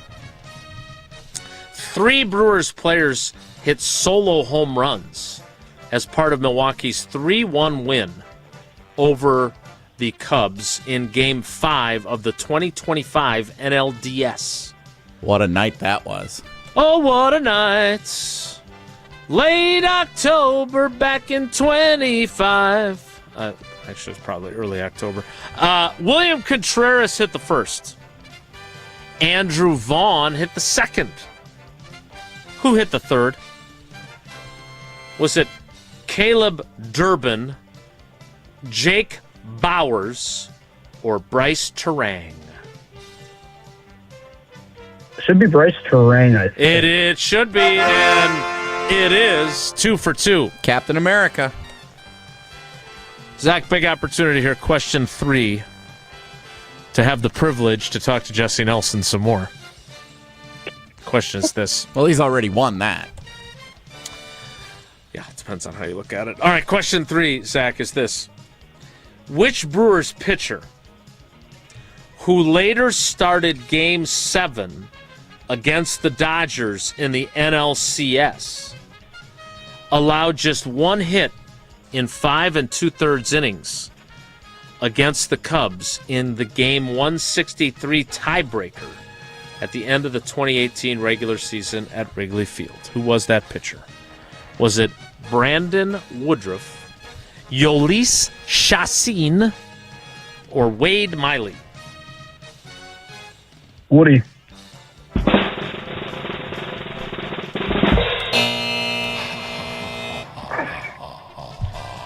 You still consider it a privilege? Yeah. Still feel like that's a privilege? Ruined a perfect week, too. Yolis Chassin Yeah. is the correct answer. Although it could be wrong. Jesse does get things wrong. Where is he now? Like, he was so important to that team. He fell off very quickly after that 2018 season. Yeah. He was not around much longer after that. He started Game 7 in 2018. Yep. Yolis Chassin. I was at that game. I do not remember that. Well, there's a lot of things. Would you we like to lodge a protest? There's a lot of things we like to forget about Game 7 of that Dodgers series. Huh. Yep. Dodgers Right, beat the Brewers 5-1 in that game. I am looking at the box score right now on ESPN.com. Yolis Chassin took the loss. He lasted 2 innings, 3 hits, 2 earned runs. Puig. No strikeouts, 1 walk. Not great, Bob. Not great, but pretty darn good, Zach. You got 2 out of 3. That means you got 3 of the possible 4 entries into Friday's drawing. It was a privilege to have you on the show as a first-time contestant. Thanks, buddy. All right, thanks. Appreciate it, guys. That is Wilde and Tausch Trivia, presented by Cousin Subs, Iron Jock, and Vortex Golf. Whoa, Nelly, and the triumphant return of Mark Tauscher are next. It's Wilde and Tausch. This is Wilde and Tausch, driven by Zimbrick Chevrolet in Sun Prairie on 100.5 ESPN. See their full inventory at ZimbrickChevrolet.com. Mark Tauscher here, encouraging you to save money and help save the planet by making an energy switch to Everlight Solar. Whether it's for an upcoming summer vacation, college tuition, in advance of a life-changing purchase, or just because you're financially responsible, everybody is always looking to save money. Well, you can save money and help save the planet by making an energy switch with Everlight Solar. Our family made the switch to solar after looking around for quite some time. At first, we weren't quite sure where to even start. That's when we met the great team over at Everlight Solar. From the very first conversation, they educated us on the benefits of solar while also helping keep the process simple. Join us in saving a ton of money and creating a greener environment for our family and the community by switching to solar. Learn more. Schedule a free consultation at everlightsolar.com. That's everlightsolar.com. The Milwaukee Brewers, the Chicago Cubs. Mizorowski's pitch struck him out swinging. 101 and a fist bump for Miz. Tonight on 100.5 ESPN. Running a business doesn't leave time to wait. You need answers and a banker who responds. At Starion Bank, you work directly with local decision makers who understand your business and act quickly. No runaround, no delays, just solutions. The right banking relationship makes a difference, especially when things get complicated. Starion Bank, built for the long game. Visit StarionBank.com to get started today. Life's better with American Family Insurance because we know you love working weekends. If it means working on your dream home, both inside and out.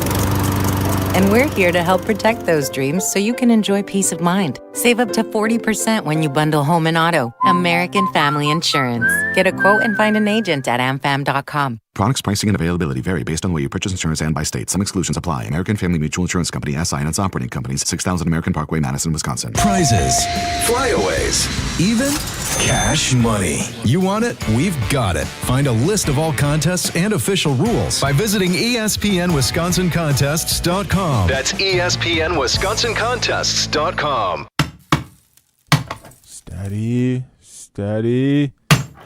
Ah, I hit my thumb. What's up, Madison? It's Stacy from Bruner Realty. Did you swear that you'd get that house project done ages ago and now it's causing you real pain? From leaky faucets to light fixtures, let our handyman team at Bruner Realty fix it all. Fast, friendly, and without the agony. We take care of it so you don't have to. Visit fixedbybruner.com. That's fixedbybruner.com. The area's best high school sports coverage is Zimbrick Honda's presentation of Prep Mania. With baseball games streaming live on YouTube and Prep Mania Weekly with insights from the Dean Dennis Semrau, find the biggest games and the most compelling stories of the spring high school sports season on ESPN Madison. Plus, follow our social media platforms to find teams and athletes in your community featured each week. Zimbrick Honda's Prep Mania on 100.5 ESPN and streaming live on the ESPN Madison YouTube channel. When you've been injured, you need a winning team on your side. Gruber Law Offices will fight for the results you deserve. Call Gruber Law Offices today, a proud partner of your Milwaukee Brewers. One call, that's all. $2.3 million. A recent Schwab survey of Americans says that it takes $2.3 million to be wealthy. Well, you may have had your financial plan set on a bigger or a more humble number. But if you're looking for added insights on how to get there or how to avoid some tax pitfalls on the way, Annex Wealth Management is ready to listen. Mark Tauscher here, and whether your situation is complex or simple, the Annex Wealth Management team can give you wealth expertise and guidance on reaching your goals. Annex Wealth Management. Know the difference. Hey, it's Rich Eisen. Keep it right here after Wilde and Tausch and join us for the Rich Eisen Show on ESPN Wisconsin and the ESPN Wisconsin app.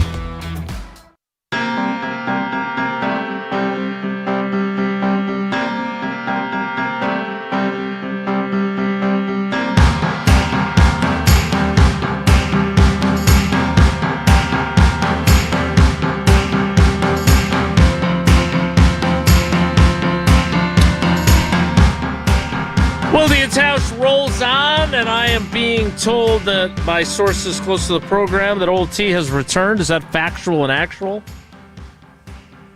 There he is. Hi. I'm here. Yep. Hey. How you doing? Great. How you doing? Doing good. Ready for some Wonelli is what I'm ready for. Good. You look ready. Time for Wonelli. If the topic is good, the guys discuss. Just the other morning I had breakfast at Tracy Rocker's house. His mama brought out 15 flapjacks. He said, Mama, take back 5 of them flapjacks. I gotta stay hungry for the Crimson Tide. But if it's not, the show must go on.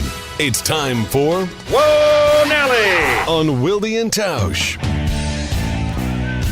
So I was at the Wisconsin Timber Rattlers game on Friday night. First time in my life I had ever been to that stadium, Neuroscience Group Field.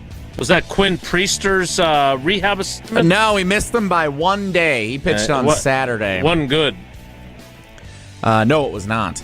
Not that our game was any better. They were playing, and of course they were playing the South Bend Cubs. So it was a Cubs-Brewers classic, and the Cubs beat them like 9-0 or 8-0. I forget what the final score. We left early. But it was dime dog night at the ballpark. In addition to Bark at the Park night, we did not bring Mo, although I was advocating to do so. We did not. They had wiener dog races before the game. You could sit with your dogs on the grass areas in the outfield and along the lines. Why would you not bring your dog when it's Bark at the Park night? Becca didn't want to. But no, but why? She thought he would. It's. She thought he would be too. Having too much fun. She thought he would want to have too much fun and try. Oh, we wouldn't want that. Run around. I know, right? Like I almost took Mo to the Brewers game because they did Bark at the Park night last week Tuesday against the Padres. I almost went just him and I. We almost had a little. I'm confused. Dad and dog. You have night. a dog. You guys tell me how great it is to have a dog, and you can't take dogs a lot of places. They welcome dogs and make a night of it, and you guys decide, no, I don't want my dog to have fun. Why do you have a dog then? Well, we dropped him off in Appleton at my brother-in-law's house, and he played with his puppy cousins. You had him with you in Appleton. Yes. Yeah. And we stayed overnight. We went to a graduation party the next day. You know what? Yeah. I don't think you guys should have a dog. Come on. Nah, I'm being serious. Like, why would you neglect the dog and not take him to the park? He wasn't neglected. He hung out with his puppy cousins, Lambo and Jordy. He got to play with them at Chris's house while we all went to the game. His puppy cousins. I don't like any part of this. None of this makes any sense to me. Also, there were. Whoa, Nelly! I didn't mean to hit that button. There were a lot of. It's good that you did, though. There were a lot of dogs at the game, and it was very tight quarters to sit in that outfield space with the dogs. That seems problematic. I don't think, I may have been... Oh, there's certain sections you can't take Yeah, the you dog. can't just, have your dog sitting on the bleacher next to you. It's got to be, you got to sit out in the outfield grass, bring a blanket, and then there were a lot of people that had their dogs all sitting with them. It was very compact space out there, which we thought as we were sitting on the first base line, where are they going to the bathroom if they need to go? And then that was a concerning watch where you step thing to think at about. the old ballpark. Yeah. Whoa, Nelly! I'm sorry, was there a question in there somewhere? Yeah, sorry, we got sidetracked. It was Should Jesse own a dog? The answer is no. Oh, is that what? Whoa, Nelly! And also, you have no credibility to speak on that matter. You got none. I know this. If I got a dog and I'm going to a baseball game that is welcoming dogs that night, I'm taking the dog. That I know. Yeah, you could say I don't know anything about taking care of a dog and walking a dog, but I know this. If I have a dog and I drive the dog up to a place where they're inviting dogs to go, I'm taking the dog. I'm Team Tausch on that one. Whoa, Nelly! I agree. So if you go to... never mind. No, what? What? Well, if you go to a restaurant that has a dog-friendly patio and you don't bring your dog. It's dog night at the restaurant. Not, it's friendly. It's dog night. Yeah. And they're giving him bring your dog snacks. to the ballpark. I'm going to probably bring my dog. Yeah. Whoa, Nelly! Speaking of dogs, the capacity for the stadium is 5,900. They don't post final attendance numbers for minor league baseball, but it did seem like it was pretty close to a full house. So 5,900 is capacity at the stadium in Appleton. They posted on social media, the Wisconsin Timber Rattlers, yesterday, 11,395 hot dogs were sold on Dime Dog Night on Friday night. That comes out to an average of just about 2 dogs per person in attendance. Sounds about right. And if you factor... Can you feed your dog a hot dog, or is that from... Oh, yeah. We did take we did take a Dime dog home and gave them to the dogs and said, thanks for staying home while we went and had fun at the game. Here you go, fellas. They enjoyed it. Jordy. They enjoyed it very much. Yeah. How many hot dogs would you eat on Dime Dog Night if you were going to the game with your dog at Bark at the Park night? Old T? 2. I'd have 2. Jason? I think I could probably put away 10 during the course of 9 innings. How big are these dogs? That's a good question. They're dime dogs. They're not, So they're shorter? They're not jumbo. They're the smallest. Like a pig in a blanket type short? I mean, it's not. Yeah, it's not like mini. It's not the little cocktail weenies that you have in the barbecue sauce. It's not like that. But they're not big dogs. Okay. I bet you had 15. You think I had 15 hot dogs at the game They're on Friday night? Small dogs. Yeah. It's a lot of dogs. I did not have 15. I had 6. If they're small dogs, you could have done 10 easily. I had 6, and I was But stuffed. you could have eaten more if you wanted to. No, I was pretty, I had more in hand. We were doing a little competition to see who would eat the most. I finished in... Jesse Abshi. I finished in 3rd place in the competition. My brothers-in-law both had 8. So they finished first, second. And then I was 3rd. My father-in-law had 5. And then some of the others had 3 and 2, respectively. Which I did the math. Our group of 8 people put away 0.3% of all hot dogs consumed at the Timber Rattlers game on Friday night, which I'm not sure is a good stat or not, but we did it. Whoa, Nelly! How many did Becca have? I think she had 2. Might have had 3. I don't actually remember. I have the final tally on my phone. I could check. Do you really care that much? Nope. Whoa, Nelly! Nope. So we were talking about Wemby and the Spurs getting the big win over the Oklahoma City Thunder last night. Are you more intrigued by that series or the one that starts tonight, Cavs and Knicks in the Eastern Conference Finals? Tausch? Yeah, it's a no-brainer for me. I thought last night was some of the best basketball. Again, I watched both overtimes. As good as it's gotten in a long time. I think that's going to be a hyper-competitive series. I think the New York Knicks will smoke the Cavaliers probably in 5 games.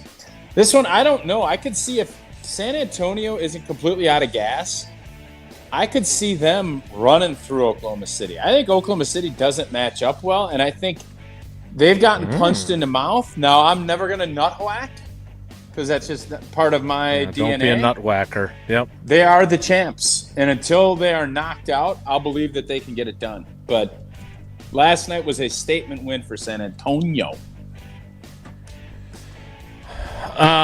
So you're saying Knicks, Spurs if you have to choose, though? You mean if I have to choose? Oh, no. If you have to choose the finals matchup. No, yeah, I'm still nut whacking it. I'm not until the Spurs knock them out. I'll say Oklahoma City's going to win. Okay. Tausch has convinced me with his love of Wemby. I'm taking the Spurs. Spurs, Knicks in the finals. Would it be Tim better? Duncan versus John Starks or something. So would it be better? Because the whole thing in the NBA is they haven't had a repeat champion in forever. After it was dynasty between the Bulls, the Lakers, the Warriors. Would it be better for Oklahoma City to get in there with the chance of building a dynasty when the league has typically had better intrigue? Or would it be better to have Wemby against the Knicks and have that storyline? It's a no-brainer, Jesse. Wemby is the biggest star. He's global. And New York is New York, so that you couldn't draw up a bigger matchup for the NBA than that. Oklahoma City is San Antonio 2.0. They're really good. They're deep, but nobody wants to watch them. Nobody wants to go there. San Antonio now with Wemby has this big star power, and he is a unicorn. And New York's market and how with the fact they don't have a championship, it's almost gotten to the point of it's like the Cubbies back in 2016 where people were rooting for them to win because it's been so long. I don't know if we're there yet, but that to me is by far going to be the biggest draw for NBA folks. If you could draw it up, New York, and if they could get the Lakers, obviously they would. They couldn't. New York and a young star like Wemby with that team, I think that's the way they'd want to go. Well, we will see how that unfolds. Game 1 of the Eastern Conference Finals tonight. Cleveland at New York, right, Jesse? That is tonight. You can hear it on 94.5 ESPN Milwaukee and on ESPN Radio and watch it on ABC. We have just enough time for our clip of the day to wrap things up next. It's Wilde and Tausch. It's the summer of suspense for Giannis and the Bucks. Sources tell me the Milwaukee Bucks are fully open for business on trades and offers around Giannis Antetokounmpo. Follow along right here on Madison's home of the Bucks, 100.5 ESPN. Mark Tauscher here for Iron Jock. As a former athlete, I've worn just about every type of workout gear there is, and nothing compares to Iron Jock. Their performance apparel is built to fight sweat, odor, and bacteria. keeping you feeling fresh no matter how hard you push. From the gym to the pickleball court, Iron Jock keeps you dry, comfortable, and confident. Upgrade to Iron Jock. Available now at ironjock.com. Rah. Pella Windows and Doors of Wisconsin present your Badger Minute. This Badger Minute brought to you by the ESPN Wisconsin app. Your state, your teams, your ESPN. Available in the Apple and Android app stores. Download the ESPN Wisconsin app today. With your Badger Minute, I'm Riley Yauk. Evan Cohen of Unsportsmanlike on ESPN Radio joined the jump around Thursday afternoon, and he took umbrage with the fact that Barry Alvarez wasn't included on the search committee for Wisconsin's next athletic director. We have to ask the question, is Wisconsin football successful or is Barry Alvarez successful? If we're saying football is the lifeblood of the university and football is the lifeblood of the sports department, why would Barry Alvarez involved? Because if you care about football first, football's never been good without Barry Alvarez. Wisconsin weather is unpredictable. Your windows shouldn't be. Upgrade with Pella and get 0% interest until 2030. Order by April 30th at PellaWI.com. This update sponsored by UW Credit Union. For every stage of life, UW Credit Union is here for every you. Every Sunday home game, April through August, kids ages 14 and under have an opportunity to meet and receive an autograph from a Brewers player, alumni, and or a Brewers personality. Thanks to eFruity. Autographs are limited to one per child. Join UW Credit Union at uwcu.org. Insured by NCUA. Coors Light presents To Chill or Not to Chill. When your friend skips your favorite song on the playlist. End the friendship. Or choose chill because that song lives rent-free in your head anyway. And you planned ahead by bringing Coors Light to the party. And the sound of that ice-cold can cracking open was music to your ears already. Coors Light. Choose chill. Celebrate responsibly. 2024 Coors Brewing Company, Golden, Colorado. That's the sound of the hail sale hitting Metro Kia of Madison. Oh, hail yeah! Recent storms rolled through, but here's the best part. Insurance has already covered the damage. That means one thing for you. Big savings across a wide selection of vehicles. This is your chance to upgrade and save thousands. Got a trade? We'll take it, paid off or not. Our lenders are working hard to help get you approved. If you've been waiting for the right time, this is it. Don't miss the hail sale happening now at your community-driven Metro Kia of Madison. At Associated Bank, we thought about speaking like other banks with hoity-toity names like Total Privilege Pay or something. But we don't speak bankish, we speak your language. When we say 2-day early pay, we mean you get paid 2 days early. $50 overdraft grace zone? That's a grace zone of up to $50 if overdrafts happen. And maintenance fee free account? Well, that speaks for itself. At Associated Bank, we get you. That's why we've got you. Learn more at associatedbank.com/YouGotThis. Member FDIC. A strong team makes all the difference, and Everlight Solar just expanded theirs. Everlight now offers roofing and exterior services for homeowners dealing with storm damage. From the first call to the final repair, Everlight quickly handles everything under one roof. When your roof takes a hit, you've got a team behind you. Start today at everlightroofing.com. That's everlightroofing.com. Everlight, powering through any storm. A proud partner of Wisconsin Athletics. It's the summer of suspense for Giannis and the Bucks. So sometime over the next 6 or 7 weeks, we'll decide whether Giannis is going to sign a max contract and stay with us, or he's going to play somewhere else. Follow along right here on Madison's home of the Bucks, 100.5 ESPN.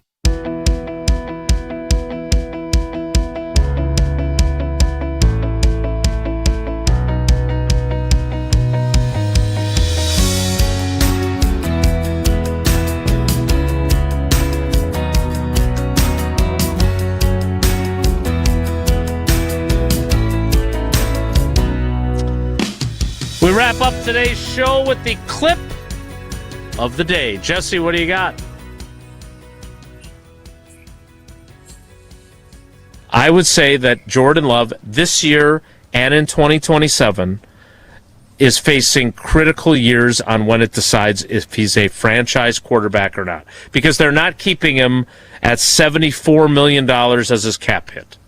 They're going to either have to extend him or I don't know what else they do. They're going to extend him. Yeah, they'll extend him either way. But right now, if the Packers have to make that decision to extend and pay out $65 million, which is about what the going rate's going to be in a year, the Packers are going to do it with Jordan Love all day and every day. There's not even a question. That's your clip of the day from the ESPN Milwaukee Twitter account. It's a good clip. It's a real good clip. Whoever clipped that did a nice job. Yeah, no doubt, and I know the argument of what did Pelissero say? Do or die, or make or whatever break. it was. Make or break. Make or break. I mean, it's always funny now. We do elite.